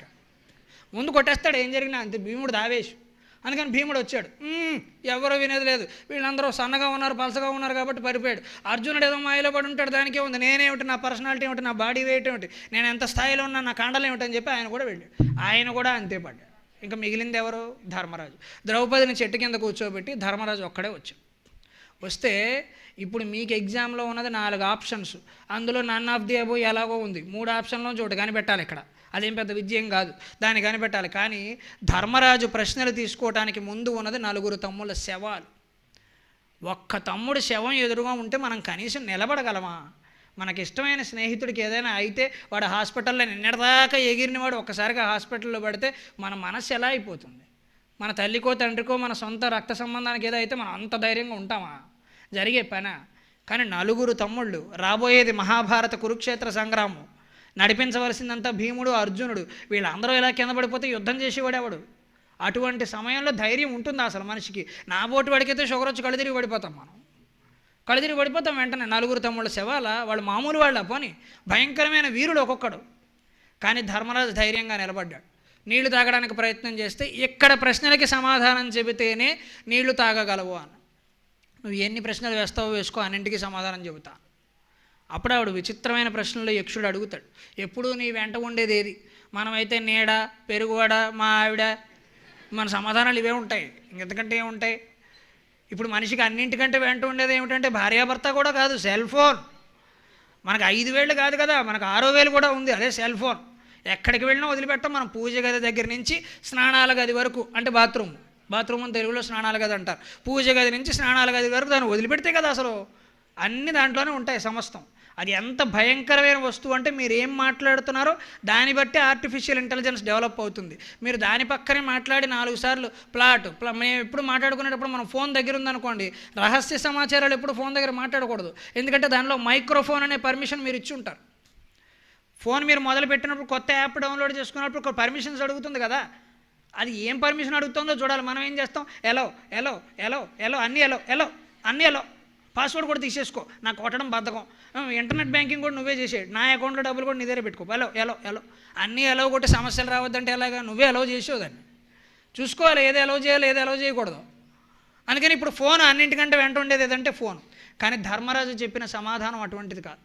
ఎప్పుడు నీ వెంట ఉండేది ఏది అంటే, నా గుండె ధైర్యం ఎప్పుడు నా వెంటే ఉంటుంది, ఏం జరిగినా సరే. 4 తమ్ముళ్ళు శవాలుగా పడి ఉన్నా కూడా ఆయన వెనక నిలబడింది ఏంటి అంటే ఆ గుండె ధైర్యం. యక్షుడు ఆశ్చర్యపోతాడు, ఏం ప్రశ్నలు, ఏం సమాధానాలు అంటాడు. 123 ప్రశ్నలు, 1 కాదు 2 కాదు, 123 ప్రశ్నలకు ఆయన నిలబడి సమాధానం చెబుతాడు. 4 తమ్ముళ్ళ శవాలు ఎదురుగా పెట్టుకుని అన్ని ప్రశ్నలకి సమాధానం చెప్పాక చివరికి ఒక ప్రశ్న అడుగుతాడు ధర్మరాజును. ఇన్ని బాగా చెప్పావు కదయ్యా, ఇది నీ తెలివికి చివరి పరీక్ష. నిన్నో ప్రశ్న అడుగుతాం, దానికి బాగా సమాధానం చెబితే చూద్దాం. అప్పుడు కూడా ఒక్క తమ్ముడినే బతికిస్తా, 4 కుదరదు, ఒక్కడనే బతికిస్తా, సమాధానం చెప్పాలి. ఏంటా ప్రశ్న అంటే, ఈ ప్రపంచంలో అన్నింటికంటే ఆశ్చర్యకరమైనది ఏది? అన్నింటికంటే ఆశ్చర్యకరమైనది ఏది? మనమైతే ఏదో ఒకటి చెబుతాం. మనం కట్టిన బిల్డింగ్లో ఏవో కట్టడాలు, అదొకటి లీనింగ్ టవర్ ఆఫ్ పీసా అని ఉంటుంది, ఎప్పుడు పడిపోతుందో తెలియదు, అంటే సరిగ్గా కట్టలేదని అర్థం. నిజానికైతే ఇలా వంగిపోతూ ఉంటుంది, అది చూపిస్తూ ఉంటాం మనం విడ్డూరం. అంటే ఆశ్చర్యం ఏమిటంటే ఇవి చెబుతాం. కానీ ధర్మరాజు చెబుతాడు, మన కళ్ళ ముందు ఇన్ని 100 మంది రోజు చనిపోతున్నా కూడా మనం శాశ్వతం అనుకుని మనిషి డబ్బులు బంగారం కూడబెడుతూ ఉంటాడే పిచ్చివాడు, ఇంతకంటే ప్రపంచంలో ఆశ్చర్యం ఇంకోటి ఉందా? కరోనా వచ్చాక ఎవడు శాశ్వతం, ఎవరు ఎంతకాలం బ్రతుకుతారు, ఎవరు ఎప్పుడు వెళ్ళిపోతాడు, ఏమైనా గ్యారంటీ ఉందా? రేపు ఉంటామో లేదో తెలియదు, రేపటిదాకా వదిలే మిత్రమా, తర్వాత నిమిషంలో ఉంటామో లేదో తెలియదు. సరదాగా అప్పటిదాకా జిమ్ చేస్తున్న పునీత్ రాజ్ కుమార్ 2 నిమిషాల్లో చనిపోయాడు. బాగా సేవ చేసిన హీరో, ఎంతోమంది పేదవాళ్ళని ఆదుకున్న హీరో, ఎంతోమందికి అన్నదానాలు చేసిన హీరో, చాలా చిన్న వయస్సు, బ్రతుకుంటే ఇంకా చాలా సేవ చేయగలిగేవాడు. అప్పటిదాకా బరువులు ఎత్తుతూనే ఉన్నాడు, ఉన్నటువంటి కుప్పకూలిపోయాడు. మరణం ఎప్పుడు వస్తుందో మనం చెప్పగలమా? కళ్ళ ముందు ఎన్ని 100 మంది చనిపోతున్నా కూడా మనం బ్రతుకుతున్నాం అనుకుని మనుషులు డబ్బులు కూడబెడుతుంటారే, ఇంతకంటే ఆశ్చర్యం ఇంకొకటి ఉందా అన్నాడు. బ్రహ్మాండంగా సమాధానాలు చెప్పేవయ్యా, నీ 4 తమ్ముళ్ళలో ఒక్కడనే బతికిస్తాను, ఎవరు కావాలో కోరుకో అంటాడు. మీరైతే ఎవరిని కోరుకుంటారు? నేనైతే భీముడిని కోరుకుంటాను, ఎందుకంటే నేను బక్కగా ఉన్నాను కదా. భీముడైతే బాగా దగ్గరుండి డిఫెండ్ చేస్తాడు, నన్ను ఎవరైనా కొడితే ఆయనే కాపాడగలిగారు. మిగిలిన వాళ్ళంతా నాలాగే పలసగా ఉన్నారు, నకుల సహదేవులు నాలాగే ఉంటారు పాపం. నేనైతే భీముడిని కోరుకుంటాను. కానీ ధర్మరాజు తెలివితేటలు, భీముడిని కోరుకుంటే గదా యుద్ధం చేసి దుర్యోధనుడిని చంపగలడు. దుర్యోధనుడికి గదలు వీక్నెస్, తొడలు వీక్నెస్, బలహీనత, ఇక్కడ కొడితే చచ్చిపోతాడు. అది దుర్యోధనుడి బలహీనత. అది చేయగలిగిన వాడు భీముడు. నేను ఆయన కోరుకుంటా, అప్పుడు సింహాసనం నాదే, హస్తినాపురం కుర్చీ నాదే, 122కి 160 సీట్లు నావే వస్తాయి అప్పుడు, బీహార్లో వచ్చినట్టు. అందుకని ఇది సంపాదించవచ్చు భీముడు ఉంటే. అదే అర్జునుడు ఉంటే బ్రహ్మాండమైన అస్త్రాలు ఉన్నాయి, అర్జునుడిని కోరుకోవచ్చు కదా. ధర్మరాజు ఏం చేశాడో తెలుసా? నాకు నకులుడు కావాలి. యక్షుడు ఆశ్చర్యపోయి 123 ప్రశ్నలకి కనీసం మంచినీళ్ళు తాకుండా సమాధానం చెబితే నువ్వు చాలా తెలివైన వాడు అనుకున్నాను. అయ్యా ఏం వేరుబాగులు వాడవయ్యా, నకులుడిని కోరుకున్నావు. నకులుడు గొప్ప వీరుడే, కానీ భీముడంతా అర్జునుడంత వీరుడు కాదు కదా. ఇదేం తెలివితేటలయ్యా అంటే, అన్ని చోట్ల తెలివే ప్రధానం కాదండి, నాకు ఇక్కడ ధర్మం ప్రధానం. మా నాన్నగారికి 2 భార్యలు, ఒకరు కుంతి, ఒకరు మాద్రి. మాద్రి సంతానం నకులుడు, సహదేవుడు. కుంతీదేవి సంతానం ధర్మరాజు, భీముడు, అర్జునుడు. మేము ముగ్గురం కుంతీదేవి సంతానం. మాద్రి మా నాన్నగారితో పాటు సతీ సహగమనం చేసి, ఒకప్పుడు ఉన్న దురాచారం అది. అంటే గురజాడ గారు, కందుకూరి వీరేశలింగం గారు, వీరందరూ దాన్ని ఖండించారు. అందుకని నాకు ఆ పేరు పెట్టారు మా నాన్నగారు. అయితే సతీ సహగమనం చేశారంటే భర్త చనిపోయినప్పుడు భర్తతో పాటు భార్య కూడా చనిపోయే దురాచారం అప్పట్లో ఉండేది. అది ఖచ్చితంగా దురాచారం. ఇప్పుడు అటువంటివి మనం గమనించకూడదు, చేయకూడదు. అందుకని మాద్రి సహగమనం చేసింది. అప్పుడు నా బిడ్డలను కూడా జాగ్రత్తగా పెంచుకో అమ్మా అని మా అమ్మకి ఇచ్చేసింది ఆ 2 పిల్లల్ని. మా అమ్మ నా బిడ్డలతో సమానంగా నీ బిడ్డలను పెంచుతానని చెప్పింది. అందుకని కుంతీదేవి సంతానంలో మొదటివాడేవాడు ధర్మరాజు, నేను బ్రతికే ఉన్నా. మాద్రి సంతానంలో మొదటివాడేవాడు నకులుడు, అతను బ్రతికి ఉండాలి. యుద్ధం గెలుస్తానో లేదో సెకండరీ, తర్వాత విషయం. కానీ ధర్మం ఏంటి? నేను తప్పు చేస్తే మా అమ్మా నాన్నలకి చెడ్డ పేరు వస్తుంది దీనివల్ల. ఆయన కష్టపడి సంపాదించుకున్న పేరు, అది నేను ఎలా చెడగొడతాను? అందుకని నాకు నకులుడే కావాలి అంటే యక్షుడు ఆశ్చర్యపోయి, నీ తెలివితేటలకే కాదయ్యా, నీ ధర్మానికి కూడా నేను ఆశ్చర్యపోయాను, 4 తమ్ముళ్ళని హాయిగా బ్రతికిస్తున్నాను, వెళ్ళిపో. ఇది అరణ్యవాసం చివరలో జరుగుతుంది. తర్వాత వాళ్ళు చేరబోయేది అజ్ఞాతవాసం. అజ్ఞాతవాసం ఎటువంటిది అంటే, మనం వేరే గెటప్లో ఉంటాం. ఎవరైనా వచ్చి దొరికిపోయామంటే దొరికిపోయినట్టే. మళ్ళీ 12 ఏళ్ళ అరణ్యవాసం, 1 ఏడు అజ్ఞాతవాసం. ఎవడో మనం గుర్తుపట్టకూడదు, దాక్కునే ఆట అజ్ఞాతవాసం అంటే. ఎవరు మనం గుర్తుపట్టకూడదు. ఎవడన్నా గుర్తుపట్టి నువ్వు ధర్మరాజువి అన్నాడంటే అయిపోయింది. మళ్ళీ 12 ఏళ్ళు అరణ్యవాసం, 1 ఏడు అజ్ఞాతవాసం. కరెక్ట్గా చెప్పాలంటే ఇంచుమించుగా మీరందరూ అదే పరిస్థితి. 12 ఏళ్ళు అరణ్యవాసం, ఇంటర్మీడియట్ వరకు రకరకాల హాస్టల్లో ఉంటున్నాం, ఎక్కడెక్కడో చదువుకుంటున్నాం, ఎక్కడెక్కడో తింటున్నాం, ఏవేవో చేస్తున్నాం. 1 ఏడు అజ్ఞాతవాసం ఏమిటి? ఎంసెట్ లాంగ్ టర్మ్, ఉన్న టర్మ్ సరిపోదు కదా, లాంగ్ టర్మ్, అది అజ్ఞాతవాసం. 13 ఏళ్ళు అజ్ఞాతవాసం చేశాక మనం అతి కష్టం మీద మనం బయటపడతాం. దీంట్లోనే ర్యాగింగ్కి సంబంధించిన ఒక ప్రధానమైన మూలం ఉంది. ఆ ఒక్కటి చెప్పి నేను నా ప్రసంగాన్ని ముగించే ప్రయత్నం చేస్తాను. అజ్ఞాతవాసం ముగిశాక 12 ఏళ్ళ అరణ్యవాసం, 1 ఏడు అజ్ఞాతవాసం ముగిసిపోయాక, అప్పటిదాకా అర్జునుడు ఎటువంటి వీరుడో మీకు తెలుసు కదా. అర్జునుడి చేతిలోకి వస్తే తప్ప గాంధీవం పనిచేయదు. బాహుబలి సినిమా చూశారుగా, అందులో 2వ పార్ట్లో అప్పటికప్పుడు ఆయన ప్రభాస్ గుండె మీద ఇలా దెబ్బ కొట్టగానే ఒక్కసారిగా ఆయన ఆకారం అంతా వస్తుంది కదా. అలా అర్జునుడికి ఎప్పుడు వస్తుంది అయ్యా అంటే గాంధీవం పట్టుకున్నప్పుడు. ఈ 12 ఏళ్ళ అరణ్యవాసం, 1 ఏడు అజ్ఞాతవాసం పాటు వాళ్ళు ఏం చేశారు? ఈ ఆయుధాలన్నీ పట్టుకెళ్ళి సెమీ వృక్షం మీద పెట్టారు పైన. అందుకే తెలంగాణలో సెమీ వృక్షానికి పూజ చేస్తారు, జమ్మి చెట్టు, దాని మీద పెట్టారు ఈ ఆయుధాలన్నీ పట్టుకెళ్ళి. సాయుధ పూజ కూడా అందుకే చేస్తారు, అక్కడ పెట్టారు. ఎవరన్నా ముట్టుకుంటే అవి పాముల్లా కనబడతాయి. అర్జునుడికి ధర్మరాజుకి మాత్రం ఆయుధాల్లా కనబడతాయి, భీముడికి కనబడవు. ఎందుకు? భీముడు ఆలోచించడు, ఆయుధాలు కనబడితే ముందు కొట్టేస్తాడు పోయి. ఆయనదేం పోయింది? మళ్ళీ 12 ఏళ్ళ అరణ్యవాసం, 1 ఏడు అజ్ఞాతవాసం ఎవడు చేస్తాడు? చికాకులు. ధర్మరాజు అర్జునుడు అయితే కాస్త ఆలోచిస్తారు, బుర్రపెట్టి ఆలోచిస్తారు. అందుకని ఆయుధాలు వాళ్ళకు మాత్రమే కనబడతాయి. 12 ఏళ్ళ అరణ్యవాసం, 1 ఏడు అజ్ఞాతవాసం చేశాక ఎలా ఉంటుంది ఒక మనిషికి? ఎంతసేపు బాణాలు వేయటం అలవాటు ఉన్న మనిషికి ఎలా ఉంటుంది? అర్జునుడికి చేతులు దొరద పెడుతూ ఉంటాయి. ఎప్పుడు కౌరవులు దొరుకుతారా వాడి సంగతి చూద్దాం అనిపిస్తూ ఉంటుంది అర్జునుడికి. ఒళ్ళంతా మంటగా ఉంటుంది. అటువంటి సమయంలో వీళ్ళు గోగ్రహణం చేసి, ఇటువైపు నుంచి ఉత్తర గోగ్రహణం, అటువైపు నుంచి దక్షిణ గోగ్రహణం. అద్భుతమైన యుద్ధ వ్యూహం. మనకి త్రిశూల వ్యూహం, ఆరంభం అంటే ఒక వ్యూహం తెలుసు మనకి ఇక్కడ బాహుబలిలో. కానీ అటువంటి 100 వ్యూహాలు వేశారు. 100 వ్యూహాలు వేసి చేస్తే మనకి చివరిలో కూడా మీరు 2వ పార్ట్లో చూస్తే తాడి చెట్లతో వాళ్ళని అవతల వాళ్ళకి వదులుతారు. అది కాస్త వాస్తవికంగా ప్రాక్టికల్గా కష్టం, కానీ అప్పట్లో కోట గోడలు ఎక్కడానికి ఉడుముల్ని వాడేవారు. అదొక యుద్ధ వ్యూహం, బ్యాటిల్ స్ట్రాటజీ. ఉడుముల్ని వాడేవారు. ఉడుము చేత కోట గోడ ఎక్కించి ఉడుముకి తాడేసి ఆ తాడు పట్టుకుని సైనికులు గోడ ఎక్కేవారు. ఉడుము గోడ ఎందుకు ఎక్కుతుంది? నీకంటే యుద్ధం చేయాలని ఉంది, అవతల రాజ్యం చేయించాలని ఉంది, నువ్వు ఎక్కుతావు, బాగానే ఉంది. ఉడుముకేంటి ఇంట్రెస్ట్? నాకేంటి? ఉడుము ఎందుకు ఎక్కుతుంది గోడ? దాని మూతికి తేనె రాసేవారు. ఉడుముకి తేనె రాసేవారు, మూతి మీద తేనె. మూతి మీద తేనె ఎలాంటిదంటే మనం ఎంత ప్రయత్నించినా కొంచెం అందినట్టే ఉంటుంది, కానీ ఇంకా అందనట్టు కూడా ఉంటుంది. దానికోసం మనం ప్రయత్నం చేస్తూనే ఉంటాం. ఉడుము కూడా నాకు అందుతుంది అందుతుంది అందుతుంది అనుకుని దాన్ని అందుకునే క్రమంలో కోట కూడా ఎక్కేస్తుంది. ఉడుము పట్టు ఎంత గట్టిగా ఉంటుందంటే కోట కూడా మించి అది కిందకి జారదు. అందుకని ఇక్కడ ఉన్న సైనికులు ఏం చేసేవారు, తాడు ఉడుము మీదకి వేసి ఆ ఉడుముని పట్టుకుని కోట కూడా ఎక్కేవారు. అంతేగాని తాడి చెట్ల మీద జంపింగ్ అనేది అప్పటికి లేదు. అది రాజమౌళి గారు కనిపెట్టారు. అందుకని అప్పట్లో ఇన్ని యుద్ధ వ్యూహాలు ఉండేవి. అందుకని ఈ ఉత్తర గోగ్రహణం దక్షిణ గోగ్రహణం చేస్తే పాండవులు బయటకు వస్తారు కదా అనుకున్నారు. కానీ పాండవులు బయటకు వచ్చింది ఎప్పుడు, సరైన సమయానికి వచ్చారు. అప్పటికి అజ్ఞాతవాసం అయిపోయింది, సర్టిఫికెట్లు కూడా ఇచ్చేసారు, టీసీ మెరిట్ అన్నీ ఇచ్చేసారు, స్టడీ కాండక్ట్ కూడా ఇచ్చేసారు, అయిపోయింది కోర్సు అక్కడ, ఇంక చేయడానికి ఏమీ లేదు. అందుకని అప్పుడు అర్జునుడు బయటకు వచ్చేసాడు. అర్జునుడు బయటకు వచ్చిన విధానం ఎలా ఉంది అంటే అది అర్థం చేసుకుంటే మనకి ర్యాగింగ్కి మూలం అర్థం అవుతుంది. రేపు మీరు ఇంజనీరింగ్ కాలేజీలకు వెళ్తారు, ఇంజనీరింగ్ ఫస్ట్ ఇయర్లో ఉన్నవాడు సెకండ్ ఇయర్కి పెడతారు, మీరు ఫస్ట్ ఇయర్లోకి పెడతారు. మీరు ఎప్పుడెప్పుడు వస్తున్నారా అని వాళ్ళందరూ ఎదురు చూస్తూ ఉన్నారు. ఎందుకు, సెకండ్ ఇయర్ వాడు వాడిని బాధ పెట్టాడు, వాడిని ఇన్ని బాధ పెట్టాలి కదా నెక్స్ట్. అందుకని వాడు ఎదురు చూస్తున్నాడు, నువ్వు ఎప్పుడు వస్తావా. దీనికి మూలం అందులో ఉంది. సింగం బాకటితో గుహాంతరమున చేట్పాటుమై నుండి మతంగ యూర్జిత స్ఫూత దర్శన సముద్యక్రోధమై వచ్చునోజంగాంతర నివాస ఖిన్న మతినస్మత్సేనపై వీడ వచ్చన్ కుంటీసుత మధ్యముండు సమరస్తే మాభిరమాకృతిన్. ఒక్కసారిగా అర్జునుడు ఇన్ని రోజులు లేని వేషాన్ని వేసుకుని గాంధీవాడిని ఇలా ధ్వని చేస్తూ వస్తుంటే కౌరవులకి గుండెలు అదిరిపోతున్నాయి. అమ్మమ్మమ్మ 13 ఏళ్ళు అయ్యింది, మామూలుగానే అర్జునుడి వేడి తట్టుకోలేము. 13 ఏళ్ల తర్వాత మళ్ళీ బాస్ ఈజ్ బ్యాక్ అంటే ఎలా ఉంటుంది మరి, చాలా భయంకరంగా ఉంటుంది. అందుకని అర్జునుడు వస్తున్నాడని గుండెల్లో రైళ్లు పరిగెడుతున్నాయి అక్కడ వాళ్ళందరికీ, వణికిపోతున్నారు. అయితే ఎలా ఉంది అర్జునుడు వచ్చిన విధానం అంటే చాలా కాలం పాటు గుహలోని ఉండిపోయి బయటికి రావడానికి అవకాశం లేక ఒక సింహం పట్టు కోసం ఎదురు చూస్తున్న సమయంలో గుహ బయటకు వచ్చేసరికి ఒక్కసారిగా తనకు కావలసిన జంతువులన్నీ ఎదురుగానే ఉన్నాయి అనుకోండి, ఎలా దూకుతుంది.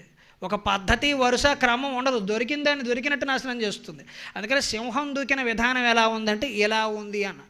ఇది ర్యాగింగ్కి ఎలా పనికి వస్తుందంటే ఈ 12 ఏళ్ల పాటు, అలాగే ఒక 7 లాంగ్ టర్మ్ అనో ఇంకో కారణమనో మెరిట్ కోసం మీరు చేసే ప్రయత్నమనో, ఇందులో మీరు కాస్త మానసిక వికాసాన్ని సంపాదించకపోతే మీలో మీకే తెలియని ఒక శాడిజం, పైశాచిక ఆనందం బయలుదేరుతుంది, ఒక రాక్షస లక్షణం.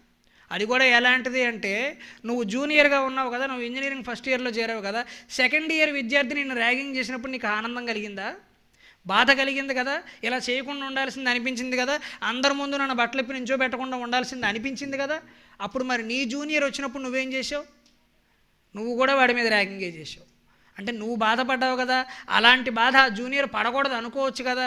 ఒరే తమ్ముడు, మేమంటే ఏవో ఇబ్బందులు పడ్డారా, మీరు పడకండి, మీరు హ్యాపీగా చదువుకుంటారా లేకపోతే ఎంజాయ్ చేయండి అని చెప్పొచ్చుగా. తరతరాలు బట్టి మనం ఒకళ్ళ మీద చూపించిన పైశాచిక ఆనందం ఇంకొకళ్ళ మీదకి వెళ్ళిపోతుంది. అంటే బాగోదు, కానీ ఇది అత్తాకోడళ్ళకు కూడా చాలా బ్రహ్మాండంగా వర్తిస్తుంది. ఒక అత్తగారు కోడలను ఏడిపించింది అనుకుందాం, ఆవిడేదో ఏడిపించింది, ఈ కోడలు ఏం చేస్తుంది, ఈవిడ మళ్ళీ కొంత వయసుకి అత్తగారు అవుతుంది కదా, ఈవిడ మళ్ళీ కొంతకాలానికి అత్తగారు అవుతుంది కదా. అప్పుడు వచ్చే కోడల్ని ఏం చేయాలి, నేను పడిన బాధలు ఆ అమ్మాయి పడకూడదు, పాపం కొత్తగా చదువుకున్న పిల్ల కాస్త ఎంజాయ్ చేస్తుందిలే అనుకోవాలా, సరదాగా వదిలేయాలా. అప్పుడు మనం ఏం చేస్తాం, నేను ఎందుకు వదిలిపెడతాను, మా అత్తగారు నన్ను ఎలా పీడించింది, నేను అంతక డబ్బులు పీడిస్తాను నేను. ఇది ఎప్పటికాగాలి, ఈ పగలు ప్రతీకారాలు కక్షలు, కార్తీక దీపం సీరియల్, చక్రవాకం సీరియల్ అయినా అయిపోతాయి, కానీ ఇవి అవుతాయా, ఎప్పటికావాలి, ఇదంతా వ్యవహారం. ఎక్కడో అక్కడ మనం ఆపేయాలి వ్యవహారాన్ని. సరే, మనం పడింది ఏదో పడదాం. ఒరులేయవి ఒనరించిన నరవర ప్రియంబు తన మనంబునకగు తానొరులకు నెవి చేయకునికి పరాయణము పరమధర్మ పదములకెళ్ళరు. నేను గంటసేపు చెప్పిన ప్రసంగం మీరు మొత్తం మర్చిపోయినా నాకేం ఇబ్బంది లేదు. ఈ ఒక్క విషయాన్ని గుర్తించుకునే ప్రయత్నం చేయండి. ఇతరులు ఏది చేస్తే నీకు బాధ కలుగుతుందో అది నువ్వు ఇతరులకి చెయ్యకు. ప్రపంచంలో ఇంతకు మించిన ధర్మ సిద్ధాంతం ఇంకొకటి లేదు. ఇంకొకడు ఏం చేస్తే నీకు నచ్చదో అది నువ్వు ఇతరులకు చెయ్యకు. మీరు ఒక వాష్రూమ్లోకి వెడుతున్నారు, ఒక స్నానాల గదిలోకి వెడుతున్నారు, అది నీట్గా లేదు, మీకు నచ్చుతుందా, నచ్చదు కదా. శుభ్రంగా ఉంటే బాగుంటుంది అనిపిస్తుంది. అప్పుడు మీరేం చేయాలి, మీరు వాడుకున్నాక దాన్ని నీట్గా పెట్టేందుకు ప్రయత్నం చేయాలి. తర్వాత వాళ్ళు వస్తారు కదా, వాడు కూడా అలాగే ఇబ్బంది పడతాడు కదా. ఒకటి నిన్ను ర్యాగింగ్ చేశాడు, నీకు నచ్చలా, బాధ కలిగింది, అప్పుడు నువ్వేం చేయాలి, నీకు జూనియర్స్ వస్తారు, అప్పుడు వాడిని ర్యాగింగ్ చేయకుండా ప్రేమగా పిలిచి, ఏం తమ్ముడు ఎక్కడ చదువుకున్నావురా, ఏ ఊళ్ళో చదువుకున్నావు? మేము మాది కూడా ఆ ఊరేరా అని కాస్త ఫ్రెండ్షిప్ చేసుకుని వాడితో ప్రేమగా మెలిగేందుకు ప్రయత్నం చేయాలి. అంటే మన మీద వచ్చిన బాధలు కక్షలు అన్నీ మనం ఇతరుల మీదకి ప్రసరింపజేయకుండా కేవలం ప్రేమని స్నేహాన్ని మనం వ్యాప్తి చేసే ప్రయత్నం చేస్తే జీవితం చాలా బాగుంటుంది. నేను గంట సేపులో మిమ్మల్ని కూర్చోబెడతానని కూడా నేను అనుకోలేదు, కానీ మీరు చాలా మంచి పిల్లలు. మీ ప్రిన్సిపల్ గారు అధ్యాపకులు ఏదో కంగారు పడుతున్నారు, కానీ మీరు చాలా మంచి పిల్లలు. ఎంతసేపు కూడా మీరు కూర్చుంటారని నేను అనుకోలేదు, కానీ ఉన్నంతలో ఈ గంట సేపులో కూడా మీరు చాలా శ్రద్ధగా కూర్చుని నేను చెప్పిన మాటలు విన్నారు. నన్ను ఒక సోదరుడిగా భావించి, అన్నయ్యగా భావించి, నేను తెలుసో తెలియక చేసిన 1-2 తప్పులను మీకు వేదిక మీద చెప్పాను. అటువంటి తప్పులు మీరు చేయకుండా హాయిగా ఆనందంగా జీవితాన్ని ఆస్వాదిస్తూ మళ్ళీ ఇటువంటి ఫ్రెండ్షిప్, ఇటువంటి స్నేహం, ఇటువంటి ఆటలు, ఇటువంటి సరదాగా గడిపే పాఠశాల కళాశాల మళ్ళీ దొరకదని గుర్తుపెట్టుకుని ఉన్నంతలో కాస్త మీకు ఇష్టమైన విద్య, అది మ్యాథ్స్, ఫిజిక్స్, కెమిస్ట్రీ కాకపోతే ఇంకోటి, మీకు ఏది ఇష్టమైతే దాని మీద మీరు కొంత ప్రయత్నం చేసే ప్రయత్నం చేయండి. తప్పకుండా మీరు జీవితంలో మంచి వృద్ధిలోకి వస్తారు. మీరందరూ మంచి వృద్ధిలోకి రావాలని నేను చెప్పిన మాటలు రవ్వంతైనా మీ జీవితంలో మార్పు తీసుకురావాలని ఆశిస్తున్నాను. అటువంటి మార్పును నేను తీసుకురాగలిగినట్లయితే, కార్యకర్తలు చేసిన ప్రయత్నం 1% నేను సఫలీకృతం చేయగలిగితే నేను ధన్యుణ్ణి. నాకు ఈ 4 మాటలు నేర్పిన మా తల్లిదండ్రులు ధన్యులు. స్వస్తి.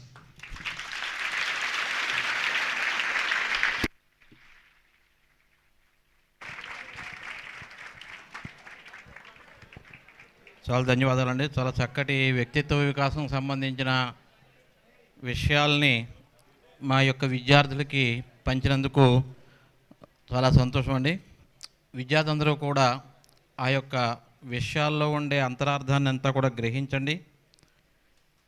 ఎప్పుడైనా సరే, ఇందాక సార్ చెప్పారు, నేను సినిమాకి వెళ్ళాను, అది చేశాను, అల్లరి చేశాను, ఆ విషయాలే గుర్తుపెట్టుకుంటున్నారు తప్ప చదివాను అనేది. ఇందాక అర్జున్ రెడ్డి ఏదో చెప్పారు కదా, అర్జున్ రెడ్డి అర్రల్లో ఉన్నప్పుడు కూడా చదువులో ఫస్ట్ ర్యాంక్ అన్నారు. కాబట్టి ఎప్పుడూ కూడా నెగిటివ్ షేడే తీసుకుంటున్నారు తప్ప రెండో పాజిటివ్ షేడ్ అనేది విద్యార్థులు తీసుకోవట్లేదు. కాబట్టి ఆ యొక్క ప్రయత్నమే మాది. అందరూ కూడా చక్కగా ఈ యొక్క విషయాలన్నీ కూడా గ్రహించి మీ జీవితాన్ని మార్చుకోండి. ఇంటర్మీడియట్ దాటితే మీ జీవితం, మీ ఆలోచన అలాగా ఖచ్చితంగా మారతాయి. జీవితంలో అందరూ కూడా ఇందాక చెప్పారు దాటి ఏది కూడా పనికిరాని వస్తువు అంటూ లేదని. అలాగే ఈ యొక్క జన్మించిన తర్వాత ప్రతి వ్యక్తి కూడా ఏదో ఒక కార్యానికి, ఏదో దానికి ఉపయోగపడతాడు. అది వారి యొక్క అభిరుచుల ప్రకారం బయటికి తీసి ఆ యొక్క రంగాల్లో వాళ్ళు ఉన్నతిని సాధిస్తే వారి యొక్క జీవితం కూడా సార్థకం అవుతుంది. అలాగే మన వ్యక్తిత్వాన్ని ఏ విధంగా మార్చుకోవాలి, వ్యక్తిత్వ వికాసం, దానికి సంబంధించి సారు మనుచరిత్ర ఆధారంగా, అలసాని పెద్దలు రాసిన మనుచరిత్ర ఆధారంగా ఒక పుస్తకాన్ని రచించారు 2020లోనో 2022లోనో. అది వ్యక్తిత్వ వికాసం. అంటే ఆ యొక్క పూర్వం రాసిన అలసాని పెద్దలు రాసిన యొక్క గ్రంథానికి ఆధారంగా ఒక మనిషి ఏ విధంగా ఉండాలి, జీవించాలనేది. అదేవిధంగా మహాభారతం ఆధారంగా కూడా ఆధునిక జీవితం ఏ విధంగా జీవించాలి. మహాభారతం ఎప్పుడో జరిగింది కాబట్టి ఆ యొక్క మహాభారతాన్ని ఆధారంగా చేసుకుని దాన్ని ఆధునిక జీవితానికి అప్లై చేస్తూ ఏ విధంగా మనం జీవించాలన్న దాని మీద కూడా ఇంకొక పుస్తకం కూడా రాశారు. కాబట్టి ఇటువంటి పుస్తకాలు చాలా అమూల్యమైనవి. మీకు అవకాశం ఉన్నప్పుడు ఖచ్చితంగా ఆ తెలుగు పుస్తకాలన్నీ కూడా చదువుకుని, తెలుగులోనే చదువుకుంటేనే మనం యొక్క వ్యక్తిత్వ వికాసం పెరుగుతుంది. కాబట్టి మా యొక్క విద్యార్థులకి అది ఇచ్చిన సందేశానంతా కూడా చాలా ధన్యవాదాలు తెలియజేస్తున్నామండి. వీరి నాన్నగారు మహాసహస్రావధాని. మనకి ఏ భాషలో లేని ప్రత్యేకత తెలుగు భాషకు ఉంది. అదే అవధాన ప్రక్రియ. అవధానం అంటే ఏకకాలంలో అనేక మంది వ్యక్తులతో, అంటే ఇక్కడ సంభాషించి వారు అడిగిన ప్రశ్నలన్నింటిని కూడా వరుసగా క్రమం తప్పకుండా, తప్పు లేకుండా, మర్చిపోకుండా తిరిగి వారికి వాటిని అప్పచెప్పడం. అటువంటిది జనరల్గా అందరూ చేసేది అష్టావధానం. ఎనమండుగురు ఉంటారు. ఆ యొక్క వ్యక్తి ఎనమండుగురు కూడా ఆ వ్యక్తిని అడుగుతారు. ఆ వ్యక్తి వరుస క్రమంలో అందరినీ కూడా ఆ సమాధానం చెప్తారు. తర్వాత సహస్రావధానం 100 మందితో చేస్తారు. తర్వాత సహస్రావధానం 1000 మందితో చేస్తారు. అటువంటి మహాసహస్రావధాని అంటే 1000 మంది అడిగిన ప్రశ్నలు కానీ, వాళ్ళ విషయాలు కానీ క్రమం తప్పకుండా 1000 మందికి కూడా వరుస క్రమంలో అది అప్పచెప్పడం. చెప్పాలి అంటే మర్చిపోకూడదు, మళ్ళీ అడగకూడదు వాళ్ళని. అటువంటి ఉండాలి అంటే మన బుర్రలో ఉండాలి. అందుచేతనే వీళ్ళ నాన్నగారికి ధారణ బ్రహ్మ రాక్షస అనే ఒక అద్భుతమైన, ధారణం అంటే గుర్తుపెట్టుకోవడం. మనం ఇప్పుడు చాలామంది విద్యార్థులు చదవలేదంటే గుర్తులేదంటుంటారు. మనస్సు దాని మీద పెడితే అన్నీ గుర్తుంటాయి. మనసు పెట్టాలి. ప్రస్తుతం మన మనసు పెట్టి చదివినా ఏం చేసినా సరే అన్నీ గుర్తుంటాయి. గుర్తు లేదన్నది మన యొక్క తప్పించుకునే ప్రయత్నం. కాబట్టి అటువంటి వ్యక్తి వారి అబ్బాయి మన దగ్గరికి వచ్చి ఈ యొక్క విషయాలు చెప్పినందుకు మరి ఒకసారి వారికి ధన్యవాదాలు తెలియజేస్తూ మా యొక్క కళాశాల తరపున వారికి చిన్న చాలు మేడం గారు మౌనిక్ డాక్టర్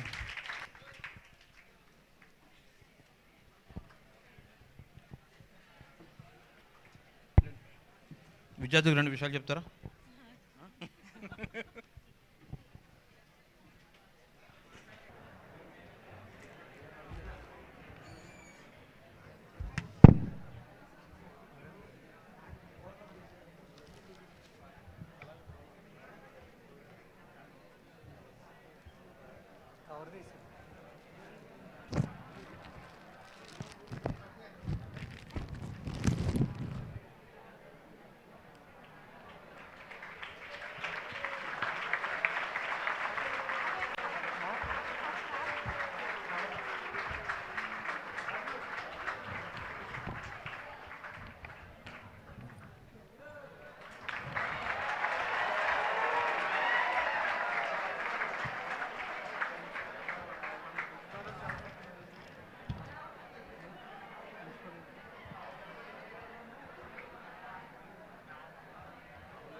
అది సెలవు అయితే ఇంకోటి